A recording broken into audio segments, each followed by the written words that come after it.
Alvin, ang sundalo. Credit to the author. 2,686-95. Ang mga pangalan po na nandito ay galing sa mga name generator. Kung meron man pagkakatulad sa mga pangalan ng tao o lugar at pangyayari, ito ay tunay na hindi sinasadya. Papalitan natin ang pangalang Chinyo sa Shinyo. Baka magkakaroon ka ng kalituhan sa mga susunod na chapter. Salamat. Malinaw na alam ng pinuno ng county ng overarching floating county na kung hindi dahil sa ipinakitang awa ni Jana, mas malala sana ang mga pinsala ni Dugan kaysa sa dati. Dahil sa kasalukuyan niyang mga pinsala, kailangan na lang niyang uminom ng healing celestial pill at magpahinga ng kaunti para tuluyang gumaling sa kanyang buong forma. Pagkatapos ay maaari na niyang ipagpatuloy ang martial competition ng 16 counties. Bagamat natalo si Dugan sa labanang ito, nagkaroon pa rin siya ng pagkakataong hamanin ang sinumang nasa ika-4 hanggang ika-10 pwesto sa martial competition ng 16 counties. Kung matatalo niya sila, magkakaroon pa rin siya ng pagkakataong hamanin ang nangungunang 3 kalahok. Maligayang pagdating, Tio Lian.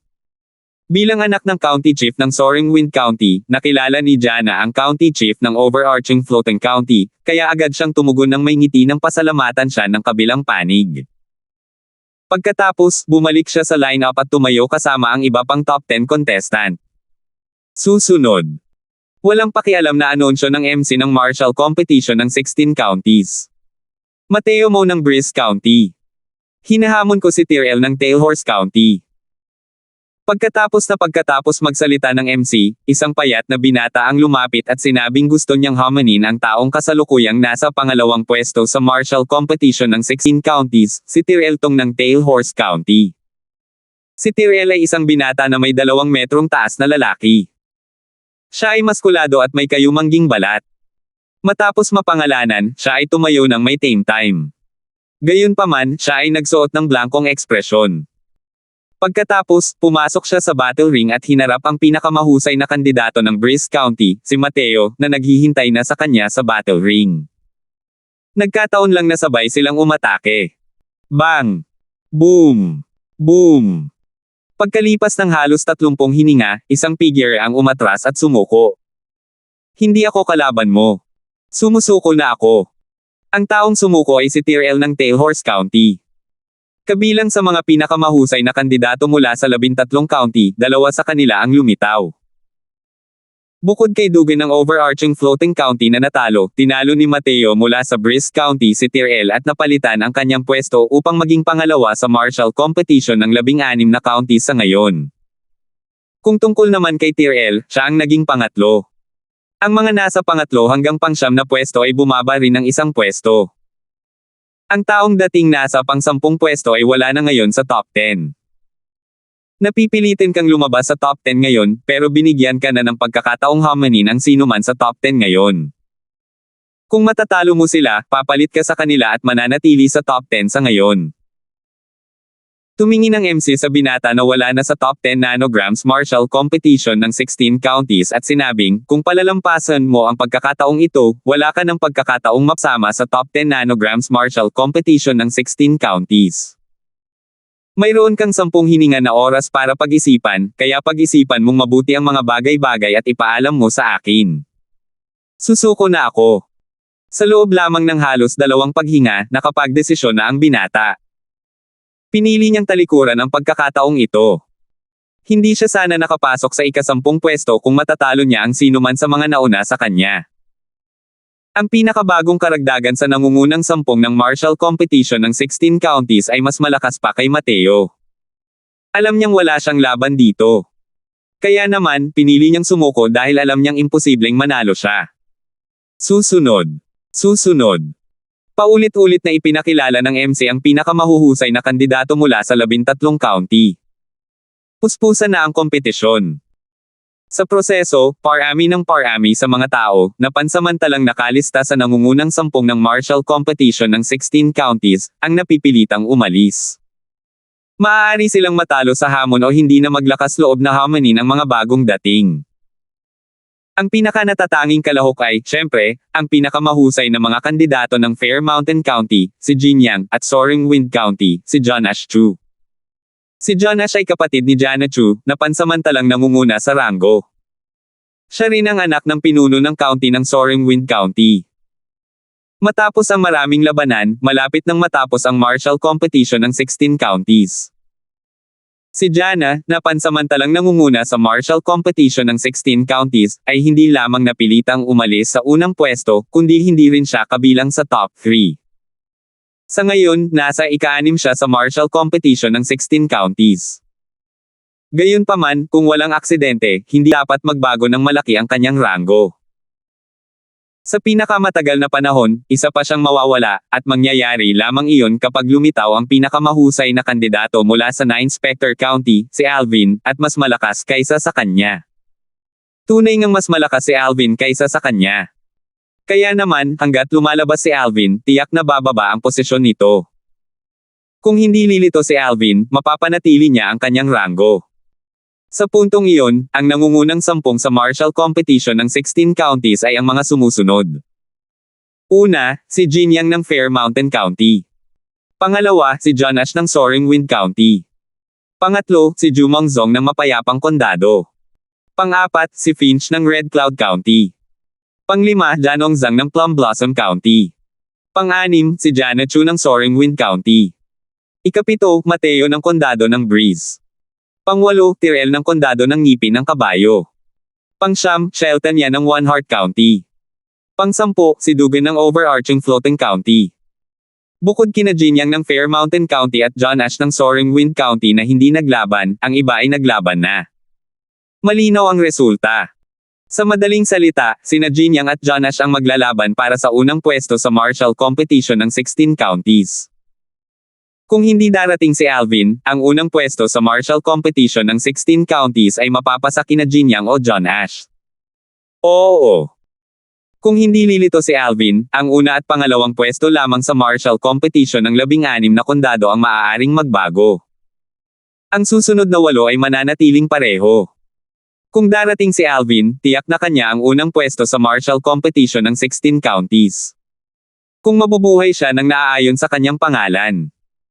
Kung darating si Alvin, mapipilitin si Dugan ng Overarching Floating County na mapasama sa top 10. Nang makitang malapit nang matapos ang martial competition ng 16 counties, unti-unting naghiyawan muli ang mga tao. Marami sa kanila ang bumanggit sa pinakamahusay na kandidato ng 9 Spectre City, si Alvin. Gayunpaman, hanggang noon, hindi pa rin sumisipot si Alvin. Nakita ng pinuno ng county ng Overarching Floating County ang pagkabalisa ni Dugan at agad itong inalo, huwag kang mag-alala. Tingnan mo ang oras. Sa palagay ko ay hindi pa siya darating. Tumanggaw si Dugan, ngunit hindi pa rin niya maiwasang makaramdam ng kaba. Kapag lumitaw si Alvin, mapipilitin siyang lumabas sa martial competition ng nangungunang 10 counties. Kasabay nito, ang Overarching Floating County ay mapaparusahan din ng mansion ni Haring Chin kung mangyari iyon. Sa puntong iyon, ang 9 Spectre County ang tanging county na hindi nakapasok sa top 10 ngunit mayroon pa ring pinakamahusay na kandidato. 3 iba pang county ang napilitang alisin sa top 10 ang kanilang pinakamahusay na kandidato. Sa makatuwid, kailangan nilang tanggapin ang parusa ni Haring Chin's mansion. Ang mga pinuno ng county mula sa 3 county ay mukhang hindi nasiyahan. Bagamat ang parusa ni Haring Chin's mansion ay malamang na hilingin sa kanila na magsumite ng mas maraming celestial stones at hindi ito makakasama ng husto sa kanilang mga county, nakakaramdam pa rin sila ng kirot. Sa mga upuang VIP, si Alvin, na nababalot ng kanyang Celestial Master's robe na may salitang kun, ay pinapanood ang labanan sa pagitan ni Jin Yang at John Ash na may malinaw na pag-iisip. Si Jin Yang ang pinakamahusay na kandidato mula sa Fair Mountain County. Kilala rin siya bilang pinakamalakas na taong wala pang 100 taong gulang sa Fair Mountain County. Isa siyang karaniwang laki ng binata na nakasuot ng asul na roba. Dahil sa tila ordinaryo lang siya, isa siyang taong hindi mo mapapansin sa maraming tao. Si John Ash ang pinakamahusay na kandidato mula sa Soaring Wind County at anak ng pinuno ng county ng Soaring Wind County. Bago ang martial competition ng King Chin's mansion ng 16 counties, wala pang nakakarinig tungkol sa kanya. Noong panahong iyon, ang kanyang kapatid na babae, si Jana, ang kilala bilang pinakamalakas na taong wala pang 100 taong gulang sa Soaring Wind County. Sa pagkakataong ito sa martial competition ng 16 counties, ipinakita ni John Ash ang kanyang lakas na higit na nakahihigit sa kanyang kapatid. Siya ang naging underdog na nagtagumpay laban sa lahat ng posibilidad, pumangalawa sa martial competition ng 16 counties ngayon. Sa sandaling ito, lalabanan niya si Jinyang para sa unang pwesto sa martial competition ng 16 counties. Sa kampo na nasa likod ng mga upo ang VIP, 9 na kabayong puti ang nagpapahinga sa gilid habang ang ilan pang mga tao ay nakatayo ng tuwid na parang nagmamarcha. Sa harap ng mga kabayo at ng mga lalaking iyon, mayroong 3 mararangyang upuan kung saan nakaupo si Haring Chin, ang ikatlong prinsipe, at si Shinyo, nakakabalik lang sa kanyang pamilya. Sa oras na iyon, ang mga mata ni Shinyo ay nakatuon sa laban sa pagitan ni Jinyang at John Ash habang sinusubukan niyang hulaan kung sino ang mananalo sa martial competition ng 16 counties. Darating kaya si Alvin? Kung pupunta siya, tiyak na mananalo siya. Kung hindi, ang unang pwesto sa martial competition ng 16 counties ang matutukoy sa laban na ito. Sana ay ligtas pa rin siya kahit hindi siya samipot, naisip ni Shinyo sa sarili. Hindi tulad ni Shinyo, ang atensyon ni Haring Chin at ng ikatlong prinsipe ay nakatuon lamang sa mga manunood mula sa Fair Mountain County bagamat may paminsan-minsang sulyap sa laban ni Jinyang at John Ash. Mas tumpak, ang kanilang mga mata ay nasa lalaking nakasuot ng kulay abong damit sa tabi ng pinuno ng county ng Fair Mountain County. Kapatid. Ang mga pangunahing elder ng Compassion Celestial Traveler Sect ay hindi pa kumikilos. Maaari kayang ang taong pinapatay niya rito sa utos ng pinuno ng sect ng Compassion Celestial Traveler Sect ay hindi pa lumalabas. Naguguluhang tanong ng ikatlong prinsipe kay Haring Chin. Dapat lang. Tumango si Haring Chin at nagpatuloy, gayunpaman, hanggang sa puntong ito, lahat ng mga taong dapat sana ay dadalo sa martial competition ng 16 counties ay lumitaw na. Maliban na lang kung. Sa puntong iyon, sandaling natigilan si Haring Chin at tinitigan ng mataman ang ikatlong prinsipe. Sa susunod na sandali, Alvin. Sabay-sabay na banggit ni na Haring Chin at ng ikatlong prinsipe sa pangalang iyon. 2,687. Alvin. Naalala ni Shinyo ang kanyang mga pandaman nang banggitin ni Haring Chin at ng ikatlong prinsipe ang pangalan ni Alvin. Humarap siya kina Haring Chin at ng ikatlong prinsipe at sinabing, "Mga tiyo, anong nangyayari kay Alvin?" Sige. Lumingon si Haring Chin at biglang tumingin kay Shinyo na parang may naisip lang siya saka nagtanong, "Shinyo, galing ka rito sa 9 Specters County. Narinig o kilala mo ba si Alvin habang naroon ka?" Siyempre naman. Tumango si Shinyo. Siya lang ang kaibigan ko sa 9 Specters County. Bagamat nakilala niya lamang si Alvin sa mga huling yugto, wala pa siyang tunay na kaibigan noon. Si Alvin ang nagparamdam sa kanya na mayroon siyang kaibigan sa 9 Specters County. Isa pa, iniligtas niya ako dati. Dagdag ni Shinyo. Iniligtas niya ba ang buhay mo dati? Bahagyang kumunat ang noo ni Haring Chin at ng ikatlong prinsipe matapos marinig ang sinabi ni Shinyo. Nagkatinginan sila at nakita ang kawalan ng magawa at kapeitan sa mga mata ng isa't isa. Si Alvin ay kaibigan ng kanilang pamangkin at nailigtas na niya ang buhay ng kanilang pamangkin noon, kaya dapat nila itong bigyan ng proteksyon. Gayunpaman, kung ang target ng makapangyarihang Compassion Celestial Traveler Sect ay ang kaibigan ng kanilang pamangkin na nagligtas na ng buhay nito noon, wala silang magagawa kahit gusto pa nilang tumulong. Ngayon, ang tanging inaasahan na lang nila ay hindi si Alvin ang makapangyarihang target ng Compassion Celestial Traveler Sect. Kung oo nga, umaasa silang hindi magpapakita si Alvin, kung hindi ay maiipit sila sa pagitan ng isang bato at isang matigas na lugar. Oo.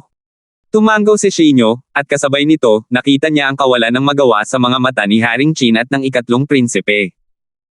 Hindi niya maiwasang makaramdam ng pag-aalala at magtanong, "Mga tiyo, ano ang sinasabi ninyo kanina lang? Anong nangyari kay Alvin?"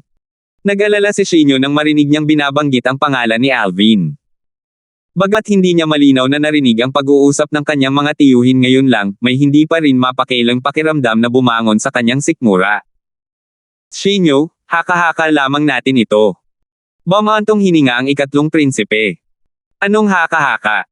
Mas lalong nag-alala si Shinyo. Aba. Habang ipinapaliwanag ng ikatlong prinsipe ang sitwasyon, ilang beses na nagbago ang mukha ni Shinyo, bawat segundo ay mas lalong lumungkot kaysa sa dati. Kung gayon, Tio, pinaghihinalaan mo ba na ang target ng core elder ng Compassion Celestial Traveler Sect ay si Alvin? Gayunpaman, hinala lang namin iyon, pang-aliw ni Haring Chin matapos mapansin ang nag-aalalang ekspresyon ni Shinyo. Dagdag pa niya, kung tutusin, si Alvin lang ang inaasahang hindi makakadalo sa martial competition ng 16 counties. Siyempre, hindi natin maaaring isantabi na may hinahanap siyang ibang tao. Bagamat sinabi ni Haring Chin na maaaring ibang tao ito, sa kaibuturan niya ay nararamdaman pa rin niya na si Alvin ang taong hinihintay ng makapangyarihang tao mula sa Compassion Celestial Traveler Sect. Bukod sa halimaw na mahiwagang nilalang, wala nang ibang maisip si Alvin sa lugar na sakop ng mansyon ni Haring Chin na magbibigay daan sa sect leader of Compassion Celestial Traveler Sect na mag-issue ng personal na utos ng pagpatay. Nabigla rin siya nang una niyang marinig ang pangalan ni Alvin ilang buwan na ang nakalilipas dahil hindi niya inakala na ang mansyon ni Haring Chin ay magkakaroon ng ganitong uri ng cultivator na may kapangyarihang halos kapareho ng sa isang great overarching golden celestial kahit na wala pang 100 taong gulang. Kinilala pa nga si Alvin bilang pinakamakapangyarihang tao sa ilalim ng great overarching golden celestial sa 9 Specters County ng mga tao roon. Kahit na inaalo siya ng ikatlong prinsipe at ni Haring Chin, napagtanto pa rin ni Shinyo na ang core elder ng Compassion Celestial Traveler Sect ay narito para kay Alvin. Bagamat hindi siya sigurado kung bakit nagpadala ang sect leader ng Compassion Celestial Traveler Sect ng isang core elder dito para patayin si Alvin, hindi nito napigilan ang kanyang pag-aalala para kay Alvin. Alvin, sana ay ligtas ka. Bukod pa riyan, sana ay hindi ka na lumabas sa martial competition ng 16 na kondado, palihim na panalangin ni Shinyo. Bago ito, hiniling niya na sana ay lumitaw si Alvin sa tamang panahon, ngunit nagbago na ang kanyang isip simula noon. Ngayon, ang tanging maaasahan natin ay hindi lilito si Alvin. Bumantong hininga ang ikatlong prinsipe. Bagamat pinahahalagahan ko si Alvin at umaasa na maaari siyang manatili sa mansyon ni Haring Chin, dahil kaibigan niya si Shinyo at tila nandito ang makapangyarihang mula sa Compassion Celestial Traveler Sect para patayin siya, umaasa rin ako na hindi siya lilito, dagdag ni Haring Chin. Bomb! Boom! Umalangaw-ngaw ang mga nakakapangilabot na sonic boom sa buong lugar sa labas ng mga kurtina at ang mga suntok sa combat ring ang dahilan ng pagyanig nito at pagdagandong ng lindol sa lugar ng mga manunood. Ngayon sa kawalan sa itaas ng combat ring, ang trump card ng Fair Mountain County na si Jin Yang ay nasa matinding labanan laban sa trump card ng Soaring Wind County na si John Ash. Kasalukuyan silang magkadikit. Ang mga titig ni Haring Chin at ng ikatlong prinsipe ay sabay na dinala sa kawalan sa itaas ng combat ring. Si Shinyo na lang ang tanging nakayuko pa rin habang nananalangin pa rin na sana'y hindi lumitaw si Alvin. Labis ang pagmamalasakit ni Shinyo kay Alvin dahil ito lang ang kanyang kaibigan at ayaw niyang may mangyaring masama dito. Bukod doon, wala na siyang pakialam pa sa iba. Wala na siyang pakialam kung sino ang mananalo sa labanan sa pagitan ni Jin Yang at John Ash o kung sino ang makakakuha ng unang pwesto sa martial competition ng 16 counties. Bagamat umaasa sina Haring Chin at ang ikatlong prinsipe na walang masamang mangyayari kay Alvin, si Alvin ay kaibigan lamang ng kanilang pamangkin. Wala silang magagawa kung ang makapangyarihang puwersa mula sa Compassion Celestial Traveler Sect ay tinatarget si Alvin. Gayunpaman, kung ang target ng makapangyarihang puwersa mula sa Compassion Celestial Traveler Sect ay hindi si Alvin, nagtitiwala sila na ang huli ay hindi mapapahamak. Kaya naman, mabilis nilang inilipat ang kanilang atensyon mula kay Alvin patungo sa labanang nagaganap sa kawalan sa itaas ng combat ring. Mas interesado na silang malaman kung sino ang makakatalo sa kabilang panig at makakamit ang tagumpay upang maging una sa martial competition ng 16 counties. Narinig ko na ang tungkol kay Jin Yang ng Fair Mountain County bago pa ito. May mga bali-balitang mayroon siyang malakas na kapangyarihan at isa siyang henyo sa Fair Mountain County. Tila ba't naaayon siya sa kanyang pangalan? Bulalas ng ikatlong prinsipe. Mukhang mabait din si John Ash. Siya at ang kanyang ama ay nakatago ng mabuti. Bagamat ako ang pinuno ng mansyon ni Haring Chin, ngayon ko lang narinig ang tungkol kay Jana, isang babaeng may kakayahang mula sa Soaring Wind County, pero ngayon ko lang narinig ang tungkol sa mas mahuhusay na John Ash sa Soaring Wind County. Sabi ni Haring Chin. Kuya, sino sa tingin mo ang mananalo sa kanila? Tanong ng ikatlong prinsipe. Hindi pa rin malinaw. Gayunpaman, batay sa kasalukuyang sitwasyon, magkatapat sila, kaya depende kung sino ang unang magkakamali. Kung masasamantala ng kalaban ang pagkakamali, maaari niyang tapusin ang laban at manalo. May katiyakang sabi ni Haring Chin. Sang-ayon ako, tumango ang ikatlong prinsipe habang sinasabi ito. Sa kabila ng kurtina, lahat ng manunood sa paligid ng combat ring ay nakatuon sa mabangis na labanan sa pagitan nina Jin Yang at John Ash na nagaganap sa kawalan sa itaas ng combat ring. Napakalakas ni Jin Yang. Karapat-dapat siya sa kanyang katanyagan. Narinig ko na ang tungkol kay Jin Yang dati, pero hindi ako sigurado kung gaano siya kalakas. Pagkatapos ng araw na ito, sa wakas ay alam ko na kung gaano siya kalakas. Kung hindi lang dahil sa maitim na kabayo ng kompetisyong ito, kung saan wala sina John Ash at Alvin, malamang ay mabilis na nakapasok si Jin Yang sa unang pwesto sa martial competition na ito ng 16 na kondado. Oo nga. Sino ang mag-aakala na ang Soaring Wind County ay may mas mahusay na kakayahan kaysa kay John Ash? Kahit na dumating si Alvin o hindi, ang Soaring Wind County ay kukuha ng 2 sa nangungunang 10 pwesto sa martial competition na ito ng 16 na county. Bukod pa rito, pareho silang magkapatid. Tiyak na magiging maingay ito sa buong Soaring Wind County at sa mansyon ni Haring Chin. Nakakainggit talaga na ang pinuno ng county ng Soaring Wind County ay mayroong napakagandang pares ng mga anak. Isang grupo ng mga manunood ang nag-uusap sa paligid ng combat ring. Karamihan sa kanila ay nagbubulungan tungkol sa maitim na kabayo sa kompetisyong ito, si John Ash, at kung gaano kaswerte ang county chief na Soaring Wind County sa pagkakaroon ng napakahuhusay na mga anak. Si Tucker, ang pinuno ng Soaring Wind County chief, ay kasalukuyang nakaupo sa tabi ng lugar ng mga manunood at pinapanood ang mabangis na labanan na nagaganap sa kawalan sa itaas ng combat ring. Gayunpaman, kung titingnan ng mas detalyado, makikita niya ang mga mata ni Tucker na puno ng pagmamalaki. Ang magkaroon ng anak na babae tulad ni Jana at anak na lalaki tulad ni John Ash, ano pa nga ba ang hahanapin ng isang ama? Sa lugar ng mga kagalang-galang na panauhin, tinanong ni Gavin, ang pangalawang pinuno ng sect ng Flying Dragon Sect, ang lalaking nakaitim ang damit sa malapit, kagalang-galang na Elder Reynold, sino sa palagay mo ang mananalo sa labanang ito? Ang lalaking nakaitim na roba ay walang iba kundi ang kagalang-galang na Elder Reynold Teller ng Flying Dragon Sect, isang primitive celestial alchemist na nakasuot ng Celestial Master's Robe na may nakasulat na Kun. Ang primitive celestial alchemist na ito ay siya ring nabanggit na trump card ng Nine Specters County, si Alvin. Pareho silang magkatapat. Mahirap sabihin kung sino ang huling tatawa ngayon. Sumagot si Alvin kay Gavin sa paos na boses. Sa tingin ko rin. Tumango si Gavin at dagdag pa, pakiramdam ko ay kailangan munang magambala ang isa sa kanila para magdesisyon kung sino ang mananalo. Hindi pa ako nangangahas na magbanggit ng mananalo sa ngayon. Gayunpaman. Nagpatuloy si Alvin habang tinatapos ni Gavin ang kanyang sasabihin, sa tingin ko ay mas malaki ang tsansa ni John Ash na manalo. John Ash. Ang anak ng pinuno ng Soaring County. Nagulat si Gavin sa kanyang narinig. Pagkatapos ay nagtanong siya, bakit mo nasabi iyan, kagalang-galang na Elder Reynold? Batay sa kasalukuyang sitwasyon, mahirap pa ring sabihin kung sino ang may kalamangan. Ito ay batay lamang sa aking personal na paghatol. Ang huling resulta ay maaaring hindi gaya ng aking hinulaan, tinaas ni Alvin ang kanyang kilay sa ilalim ng itim na roba at mahinahong sinabi. 2,688. Nang marinig ang mga salita ni Alvin, hindi napigilan ni Gavin ang kanyang kuryosidad at nagtanong, kagalang-galang na Elder Reynold, maaari mo bang sabihin sa akin kung paano mo ginawa ang ganoong paghatol?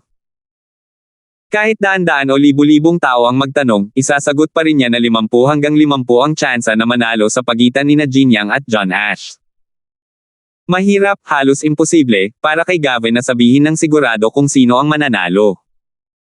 Kaya naman, naintriga siya sa mga sinabi ni Alvin. Ang primitibong celestial alchemist na ito, ang kagalang-galang na Elder Reynold, ng Flying Dragon Sect. Ano kaya ang dahilan niya sa paggawa ng ganoong paghatol? May bahid ng intriga na sumilay sa mga mata ni Gavin habang iniisip niya ang sarili. Pinaikit ni Alvin ang kanyang mga mata at nagmadaling sumagot.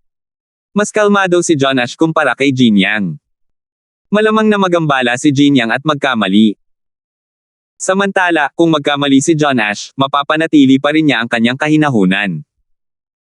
Paano ka nakarating sa konklusyong ito? Nag-aalab sa kuryosidad si Gavin at patuloy na hinimok si Alvin, kagalang-galang na Elder Reynold, huwag mo na akong paghulaan. Sabihin mo sa akin ang iyong palagay.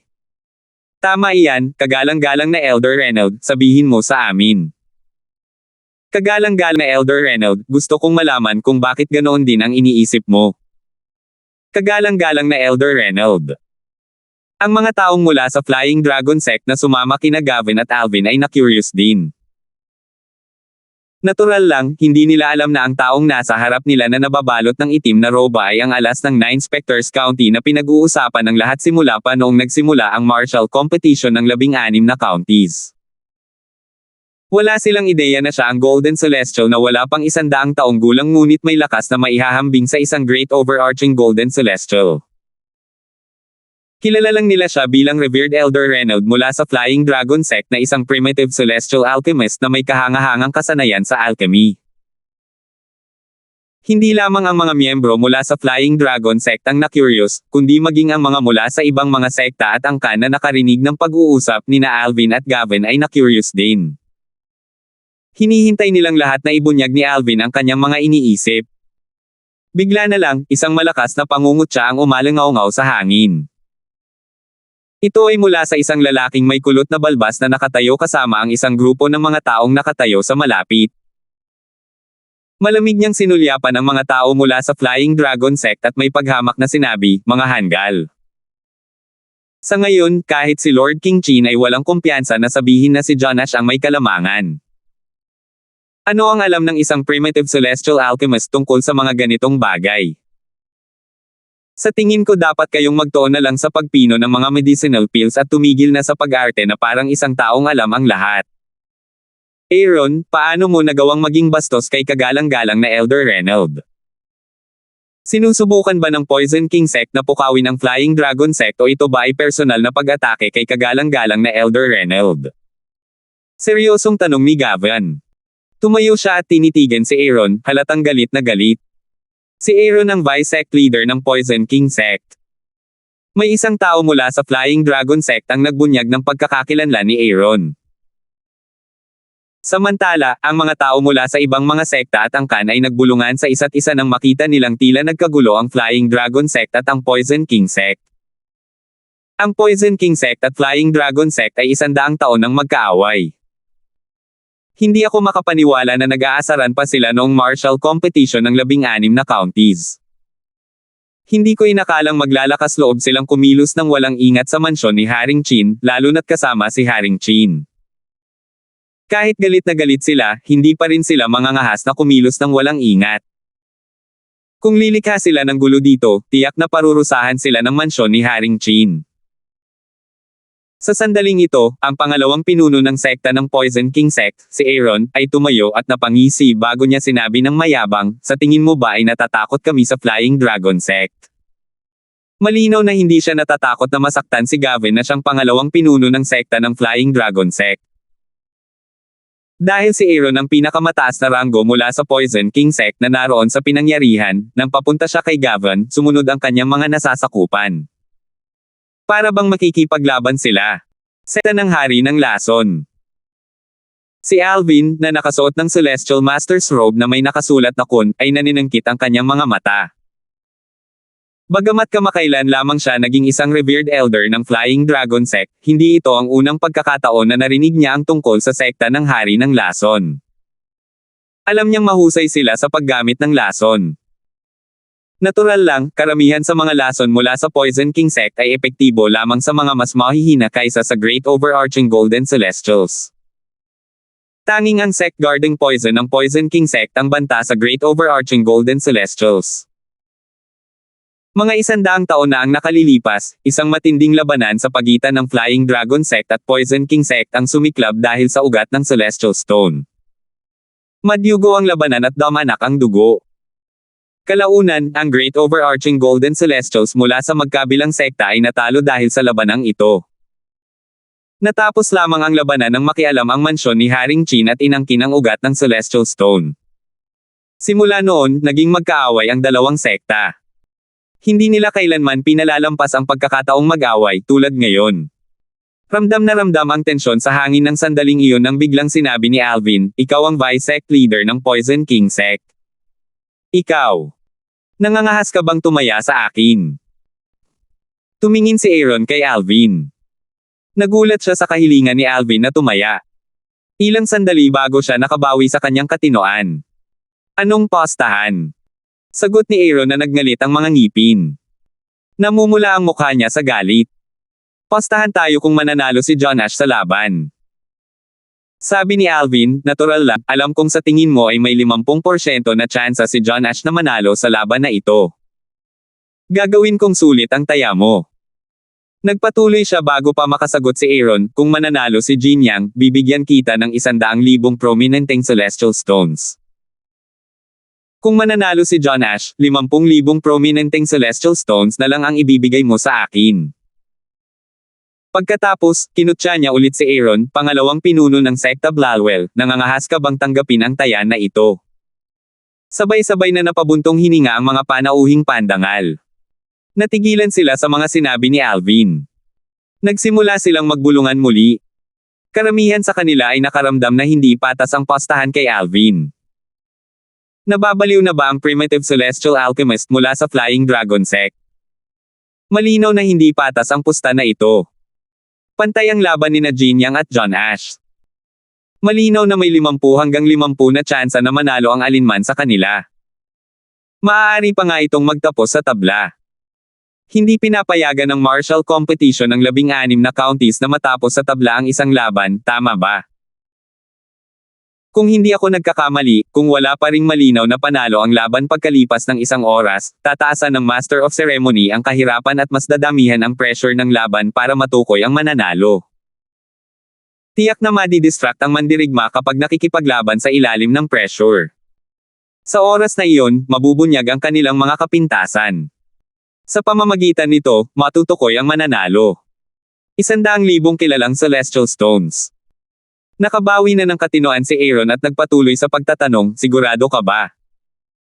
Kung manalo si Jin Yang, bibigyan mo ako ng 100,000 kilalang Celestial Stones." "Oo." Walang pakialam na sagot ni Alvin, "Gayunpaman, kung manalo si John Ash, kakailanganin mo akong bigyan ng 50,000 prominenteng bato. Ano sa palagay mo? Nangangahas ka bang tanggapin ang postahan?" Tanong muli ni Alvin. Kagalang-galang na Elder Reynold. Kumunat ang noo ni Gavin habang nakatingin kay Alvin. Nagtanong siya gamit ang voice transmission, "Sigurado ka ba?" "Hindi naman talaga." Seryosong sagot ni Alvin sa pamamagitan ng voice transmission. Dumilim ang ekspresyon ni Gavin. "Kung gayon, bakit ka tataya kay Aaron?"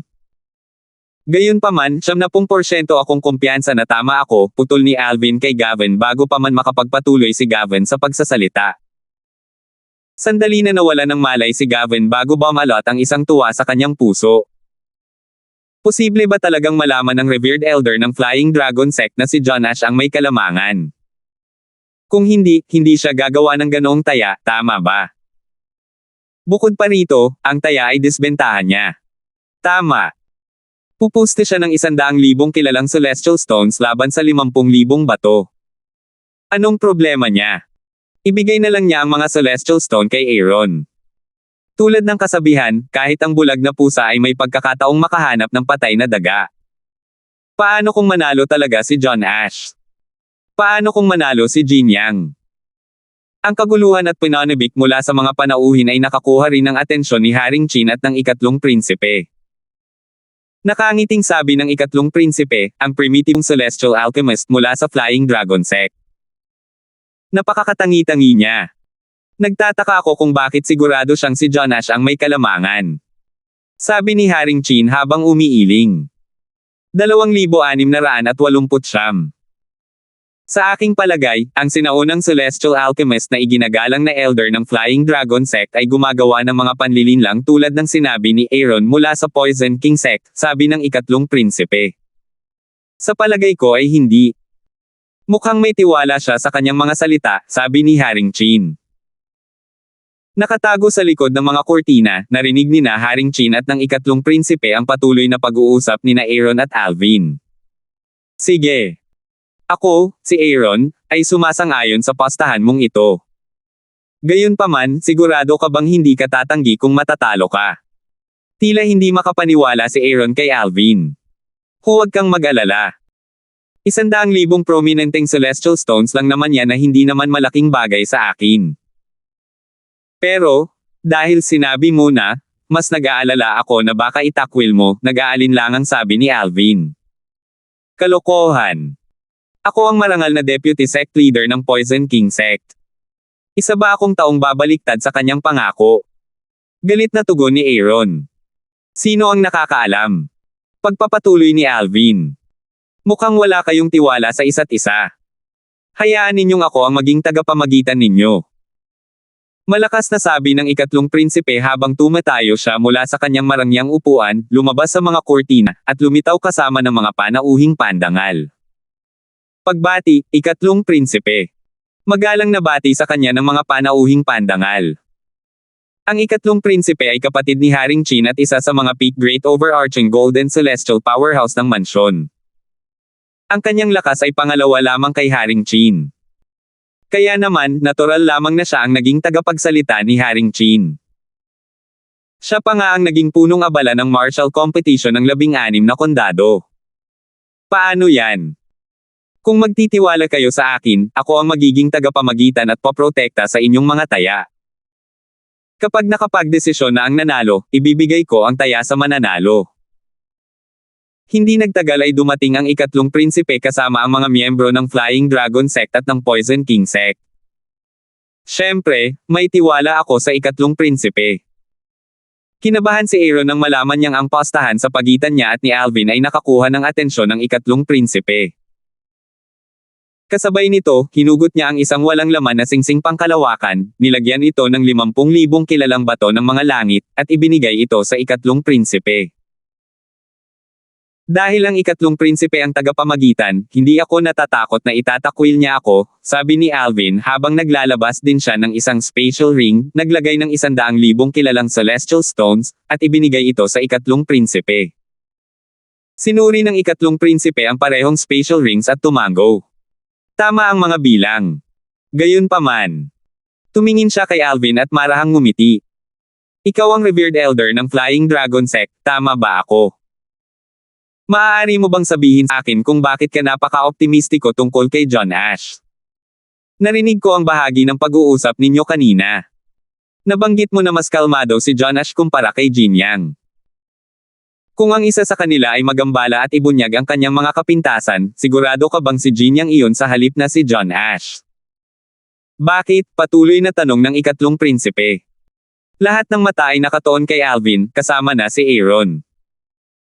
Gayunpaman, ang iba pang mga manunood na nasa labas ng bilog ng mga panauhing pandangal ay walang kamalayan sa nangyayari dahil sila ay abala sa matinding labanan sa pagitan nina Jin Yang at John Ash na nagdala ng labanan sa kalangitan sa itaas ng arena. Sa totoo lang, isa lamang itong maling hula. Bilang tugon sa tanong ng ikatlong prinsipe, patuloy na idinagdag ni Alvin, sa palagay ko ay nagawa ni John Ash na manatiling mababa sa nakaraan sa halip na ipakita ang kanyang mga talento at tunay na lakas hanggang ngayon. Kaya nga siya ang maitim na kabayo ng martial competition ng 16 na kondado. Sinasabi nito na si John Ash ay lubos na mahinahon, bulalas ni Alvin sa kanyang mga iniisip at paghatol.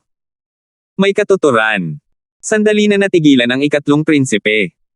Tumanggaw siya matapos makabawi sa kanyang katinoan dahil hindi niya kayang pabulaanan si Alvin. Mula sa kanilang mga nakaraang karanasan, tunay ngang nagpakita si John Ash ng matinding pagpipigil sa sarili.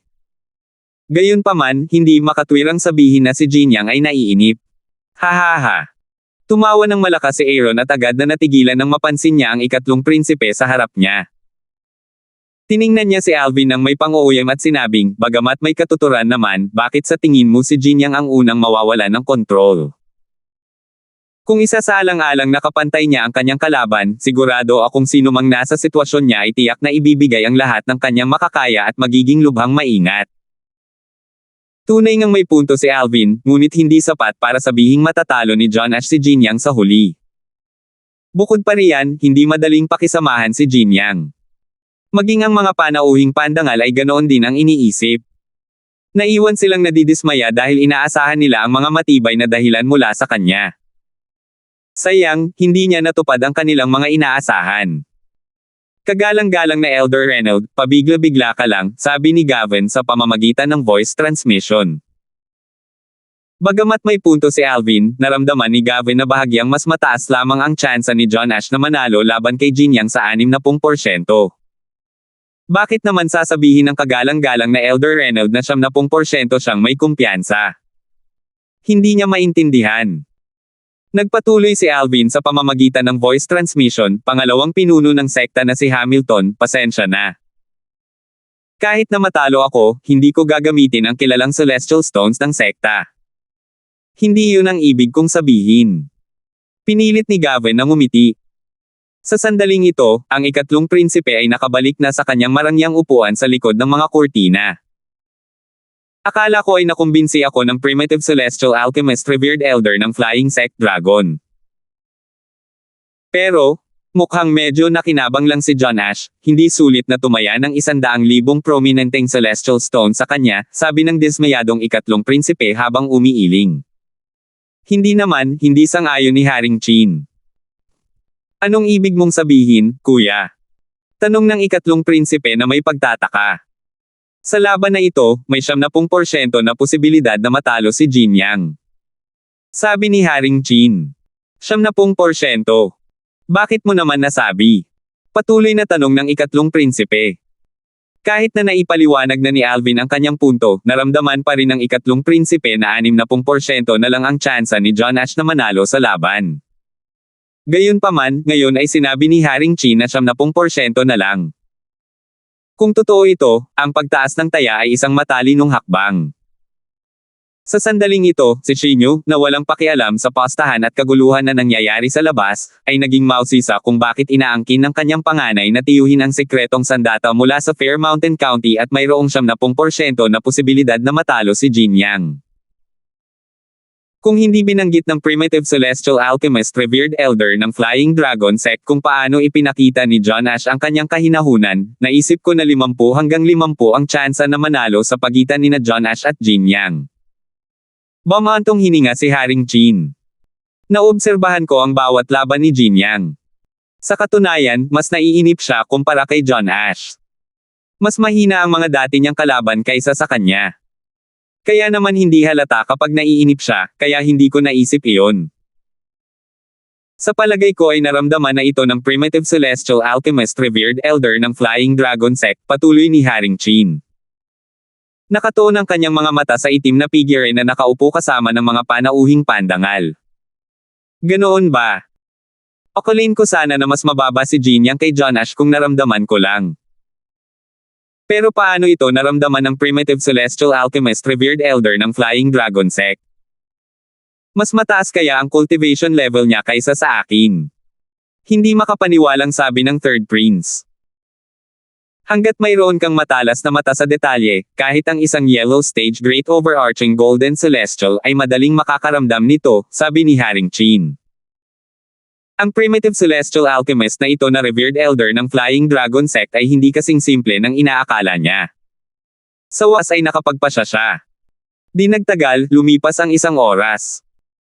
Naglalaban pa rin sina John Ash at Jin Yang at pantay pa rin ang kanilang laban. Mga mandirigma, mag-ingat. Masdan ang aking pag-atake. Anunsyo ng pinuno ng patimpalak laban sa 16 na lalawigan, na labis na ikinatuwa ng mga manunood. Dumating na ang sandali para sa wakas ay lumabas ang nagwagi. 2,690. Ang namumuno sa martial competition ng 16 na kondado ay isang dakilang pangkalahatang gininto ang celestial na ipinadala ng mansyon ni Haring Chin. Mga mandirigma, mag-ingat kayo. Tingnan ninyo ang aking pag-atake. Pagkatapos niyang magsalita, isang malakas at kahangahangang presyon ang lumabas mula sa kanyang katawan at dumaloy kina Jin Yang at John Ash na nasa gitna ng isang matinding labanan at tinabyunan ang kanilang mga katawan. Agad silang nakaramdam ng matinding presyon. Patuloy silang naglaban-laban habang ipinagtatanggol ang kanilang sarili laban sa pressure na dulot ng mapang-akit na kilos ng Pangulo. Gayunpaman, pantay pa rin ang kanilang laban. Matapos mapagtanto na hindi sila gaanong naapektuhan, sumanghal ang presider. Ang celestial origin energy sa kanyang katawan ay biglang lumabas at naging isang di nakikitang puwersa. Parang isang umaagos na ilog, sinundan nito ang daloy ng kanyang pressuring aura at binalot sina Jin Yang at John Ash. Bigla na lang, tumaas ng husto ang presyon. Sa mismong sandaling ito, lahat ng mata ay nakatuon kina Jin Yang at John Ash. Jin Yang. Pinanood ito ng pinanibik ni Leonard, ang gobernador ng Fair Mountain County. Inaasahan niya na matatalo ni Jin Yang si John Ash at mananalo sa martial competition ng 16 na county. Hanggat mananalo siya sa kompetisyon, makakakuha ang Fair Mountain County ng 3 katamtamang celestial pills, ang Great Overarching Pills, mula sa mansion ni Haring Chin. Sa pagkakaroon ng 3 Great Overarching Pills, ang county ay maaaring makagawa ng 3 Great Overarching Golden Celestials. Yanner. Hindi na napigilan ni Tucker, ang gobernador ng Soaring Wind County, ang kanyang sarili. Ang kanyang mga titig ay kumikislap sa pinanibik at pagnanais na talunin ng binata si Jin Yang at manalo sa martial competition ng 16 counties. Naisip niya na kung ang sekretong sandata ng 9 Specters County, si Alvin, ay lilito pagkatapos talunin ni John Ash si Jin Yang, mapapanatili pa rin ni John Ash ang kanyang posisyon sa pangalawang ranggo ng martial competition ng 16 counties at makakakuha ng 2 katamtamang celestial pills, ang Great Overarching Pills, para sa Soaring Wind County. Plano niyang inumin mismo ang mga table tasks upang matagumpay na maabot at makamit ang earthly stage Great Overarching Golden Celestial. Sa kabilang banda, ang gobernador ng Fair Mountain County na si Leonard ay hindi natatakot kay Alvin. Hindi dahil sa pakiramdam niya ay matatalo ni Jin Yang si Alvin kundi dahil alam niyang walang pagkakataong mabuhay si Alvin kung sakaling lumitaw ito. Tila, may iba siyang plano sa isip. Ang lalaking nakasuot ng abuhing damit na nakatayo sa kanyang tabi ay narito para sa isang dahilan. Hinihintay niya ang kuneho, si Alvin, na magpakita at pumatay. Sa makatuwid, hanggat natatalo ni Jin Yang si John Ash, ang mananalo sa martial competition ng 16 na kondado ay tiyak na mapapasa kanya. Ang Fair Mountain County ay tatanggap ng malaking gantimpala mula sa mansyon ni Haring Chin, lahat ng 3 Great Overarching Pills. Sa wakas, nawala na rin siya sa sarili. Nakaupo kasama ng mga panauhing pandangal, si Alvin ay lubos na nakatuon sa matinding labanan sa pagitan ni Jin Yang at John Ash. Gayunpaman, sa isang sandali ng pag-iisip, na parang may nakita siya, binawi niya ang kanyang tingin at hindi na sila sinulyapan pa. Bomb! Isang malakas at nakabibinging ingay ang sumabog. Sa isang kislap ng liwanag, napatahimik si Jin Yang at ibinunyag ang kanyang mga kapintasan. Nanlamig ang mga mata ni John Ash at bahagyang umangat ang sulok ng kanyang bibig dahil alam niyang ito na ang pagkakataong hinihintay niya. Nang itinaas ni John Ash ang kanyang mga palad, isang napakalaking enerhiya ang sumabog at direktang tumama kay Jin Yang, na nagpalipad sa kanya palabas ng arena. Arg! Bumulwak ang dugo mula sa bibig ni Jin Yang, at nagtamo siya ng malubhang pinsala sa loob ng katawan. Bagamat nakaligtas siya sa pag-atake, ang kanyang mukha ay kasing putla ng kumot. Ang kanyang aura na makapangyarihan at masagana ay naging mahina. Imposibleng magpatuloy pa siya dahil para na rin itong isang insulto.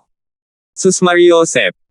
Nang maisip niya ang realidad, napakapait para sa kanya na lunukan ito. Maasim ang kanyang mukha habang ang kanyang mga mata ay nagpapakita ng bahid ng pagtangging sumuko.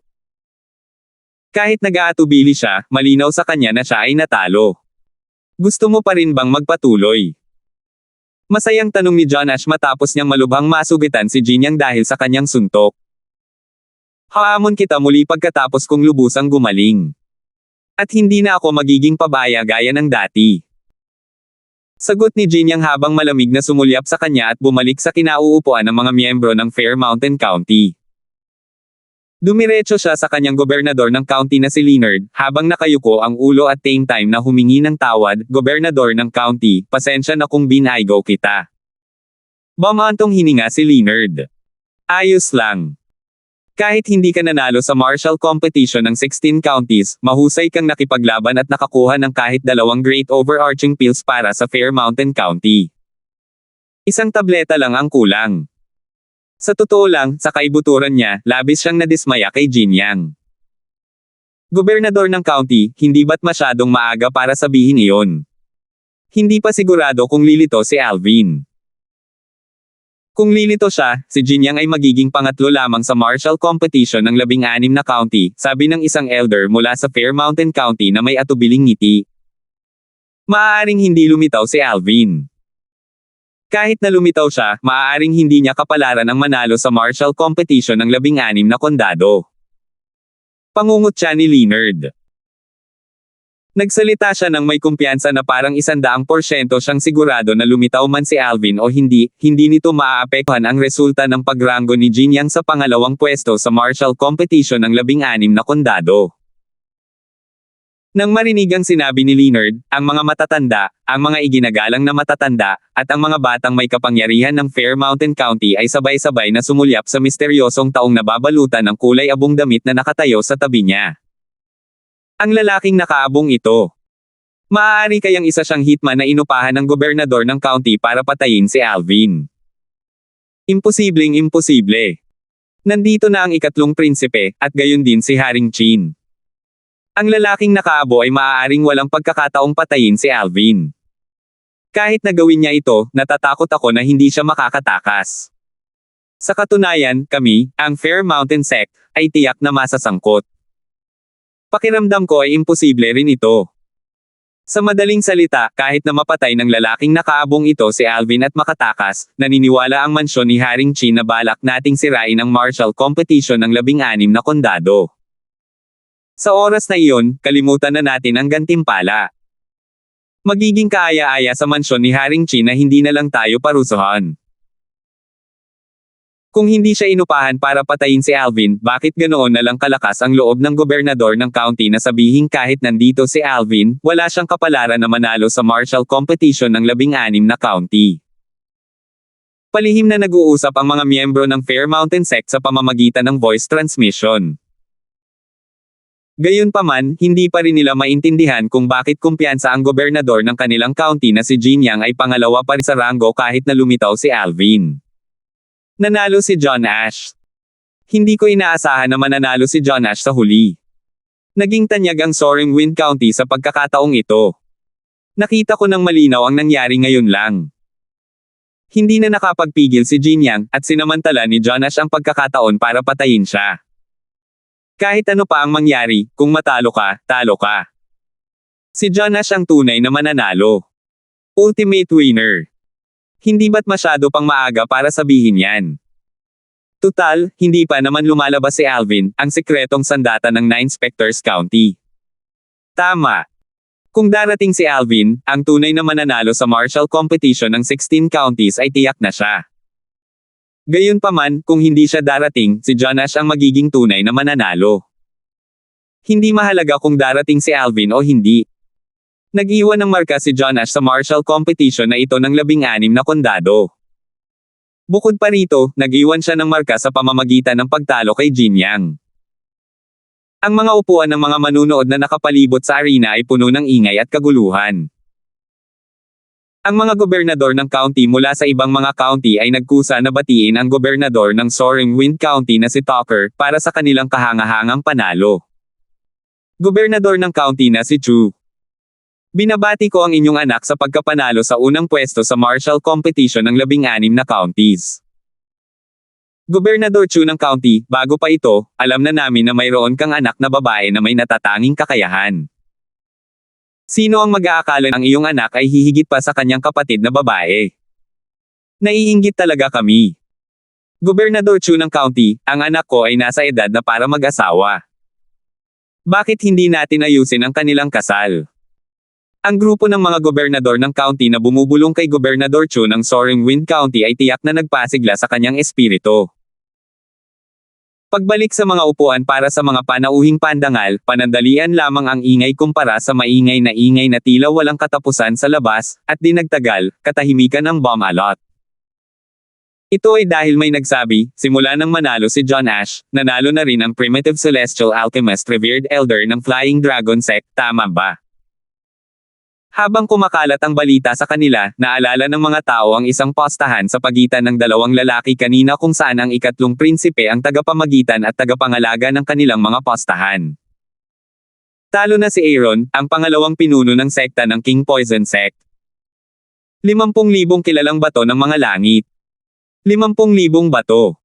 Di nagtagal, nalipat ang kanilang atensyon sa pangalawang pinuno ng sekta ng King Poison Sect, si Aaron. Naging malungkot ang kanyang ekspresyon. Hindi niya maiwasang tumitig ng matalim kay Alvin na napapaligiran ng mga miyembro ng Flying Dragon Sect na bumabati sa kanya ngayon. Si Alvin ay isa ng bayani sa kanilang paningin. Binabati kita, kagalang-galang na Elder Reynold. Kagalang-galang na Elder Reynold, nanalo ka. Kagalang-galang na Elder Reynold, ipinaghiganti mo kami. Isa-isang binati at ipinagdiwang ng mga matatanda, mga iginagalang na matatanda, at mga disipulo ng Flying Dragon Sect ang kanyang tagumpay. Maging ang pangalawang pinuno ng sect ng Flying Dragon Sect na si Gavin ay nakangiti ng maliwanag. Napuno siya ng pagmamalaki at kasiyahan nang muling tumingin kay Aaron. Hindi sinasadyang swerte lang yan. Tama. Sa tingin ba niya ay nahulaan niya talaga na mananalo si John Ash? Nakakatawa. Tila puno ng maasim na ubas ang mga bibig ng mga miyembro ng Poison King Sect at sila ay inggit na inggit habang pinapanood nila ang mga miyembro ng Flying Dragon Sect na nagdiriwang ng kanilang tagumpay. 2,671. Matapos matanggap ni Alvin ang 2 special ring sa ere na ipinadala ng ikatlong prinsipe mula sa likod ng kurtina, agad siyang lumingon kay Aaron, ang Vice Sect Leader ng Poison King Sect, at nakangiting sinabi, "Salamat, Vice Sect Leader Blalwell." Galit na galit si Aaron kaya't naging hindi maganda ang ekspresyon ng kanyang mukha na parang kakain lang ng langaw. Bigla, tila may naalala siya at biglang tumayo. Tumingin siya kay Alvin at nagtanong sa mahinang boses, "Nangangahas ka bang tumaya ulit sa akin?" Na naman. Nagulat si Alvin. Pagkatapos, nagtanong siya, "Ano ang gusto mong tayaan?" Samantala, ang mga tao mula sa mga VIP seat ay sabay-sabay na tumingin kay Aaron, iniisip kung ano ang gustong itaya ni Aaron sa Primitive Celestial Alchemist mula sa Flying Dragon Sect. Sa likod ng kurtina, tumawa ang ikatlong prinsipe. Mukhang ayaw umamin ng pagkatalo ang pangalawang pinuno ng sekta ng Hari ng Lason. Walang nakarinig ng anumang tunog mula sa likod ng kurtina. Dinisenyo ang kurtina sa paraang walang ingay mula sa loob ang maririnig samantalang ang mga tunog mula sa labas ay maririnig ng mga tao sa loob. Nagtataka ako kung ano ang gusto niyang tayaan sa ngayon, sabi ni Shinyo.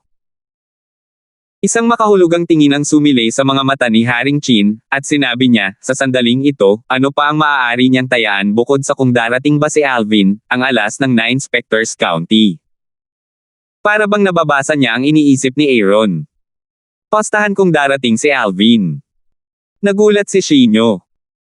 Nang marinig ang mga salita ni Haring Chin, naninangkit ang mga mata ng ikatlong prinsipe at nakangiting sinabi, "Kung hindi ako nagkakamali, tiyak na pupuste siya na hindi darating si Alvin." Tutal, alas 11 na ng hapon, ngunit wala pa rin si Alvin. Malamang na hindi siya darating. Napakawalang hiya ni Aaron. Galit na sabi ni Shinyo. Bagamat hiniling niyang hindi magpakita si Alvin, naisip pa rin niyang walang hiya si Aaron. Patuloy niyang sinabi, kahit na gusto niyang gawin ang taya na iyon, papayag ba ang Primitive Celestial Alchemist mula sa Flying Dragon Sect? Papayag lang siya sa taya na iyon kung nababaliw na siya. Mawawala nang sasabihin si Alvin kung maririnig niya ang mga sinabi ni Shinyo. Ano ang ibig sabihin ni Shinyo sa pagsasabing nababaliw na siya kung pumayag siya sa postahan? Minumura ba siya ni Shinyo?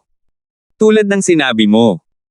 Maliban na lang kung nababaliw na ang primitibong Celestial Alchemist, tiyak na hindi siya papayag sa postahan na iyan, natatawang sabi ng ikatlong prinsipe.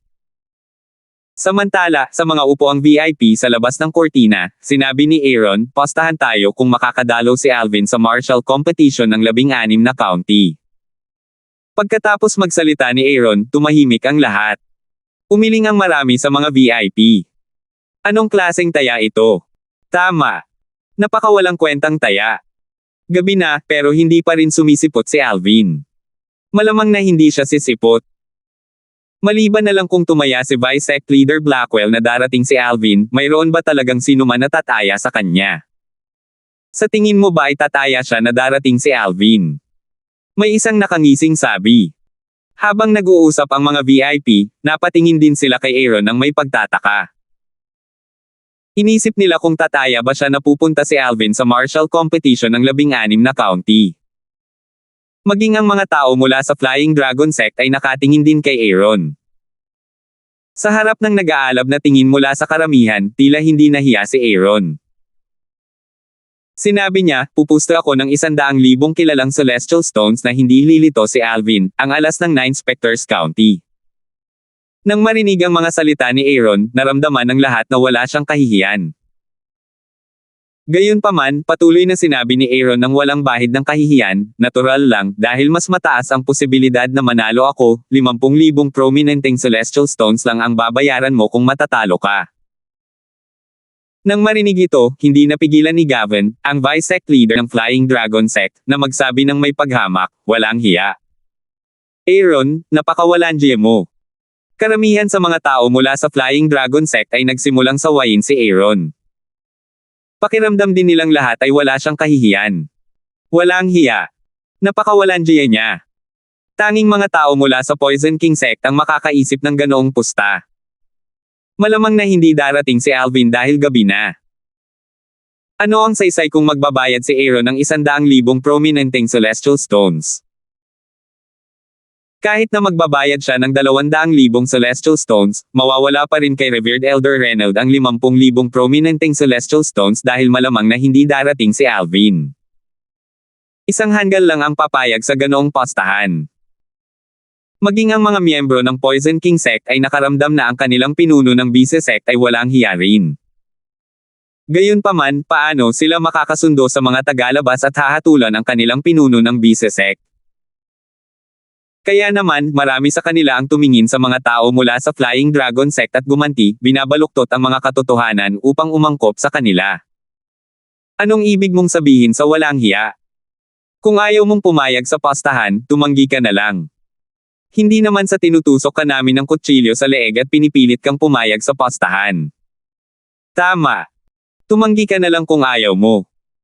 Mga duwag lang talaga ang mga miyembro ng Flying Dragon Sect.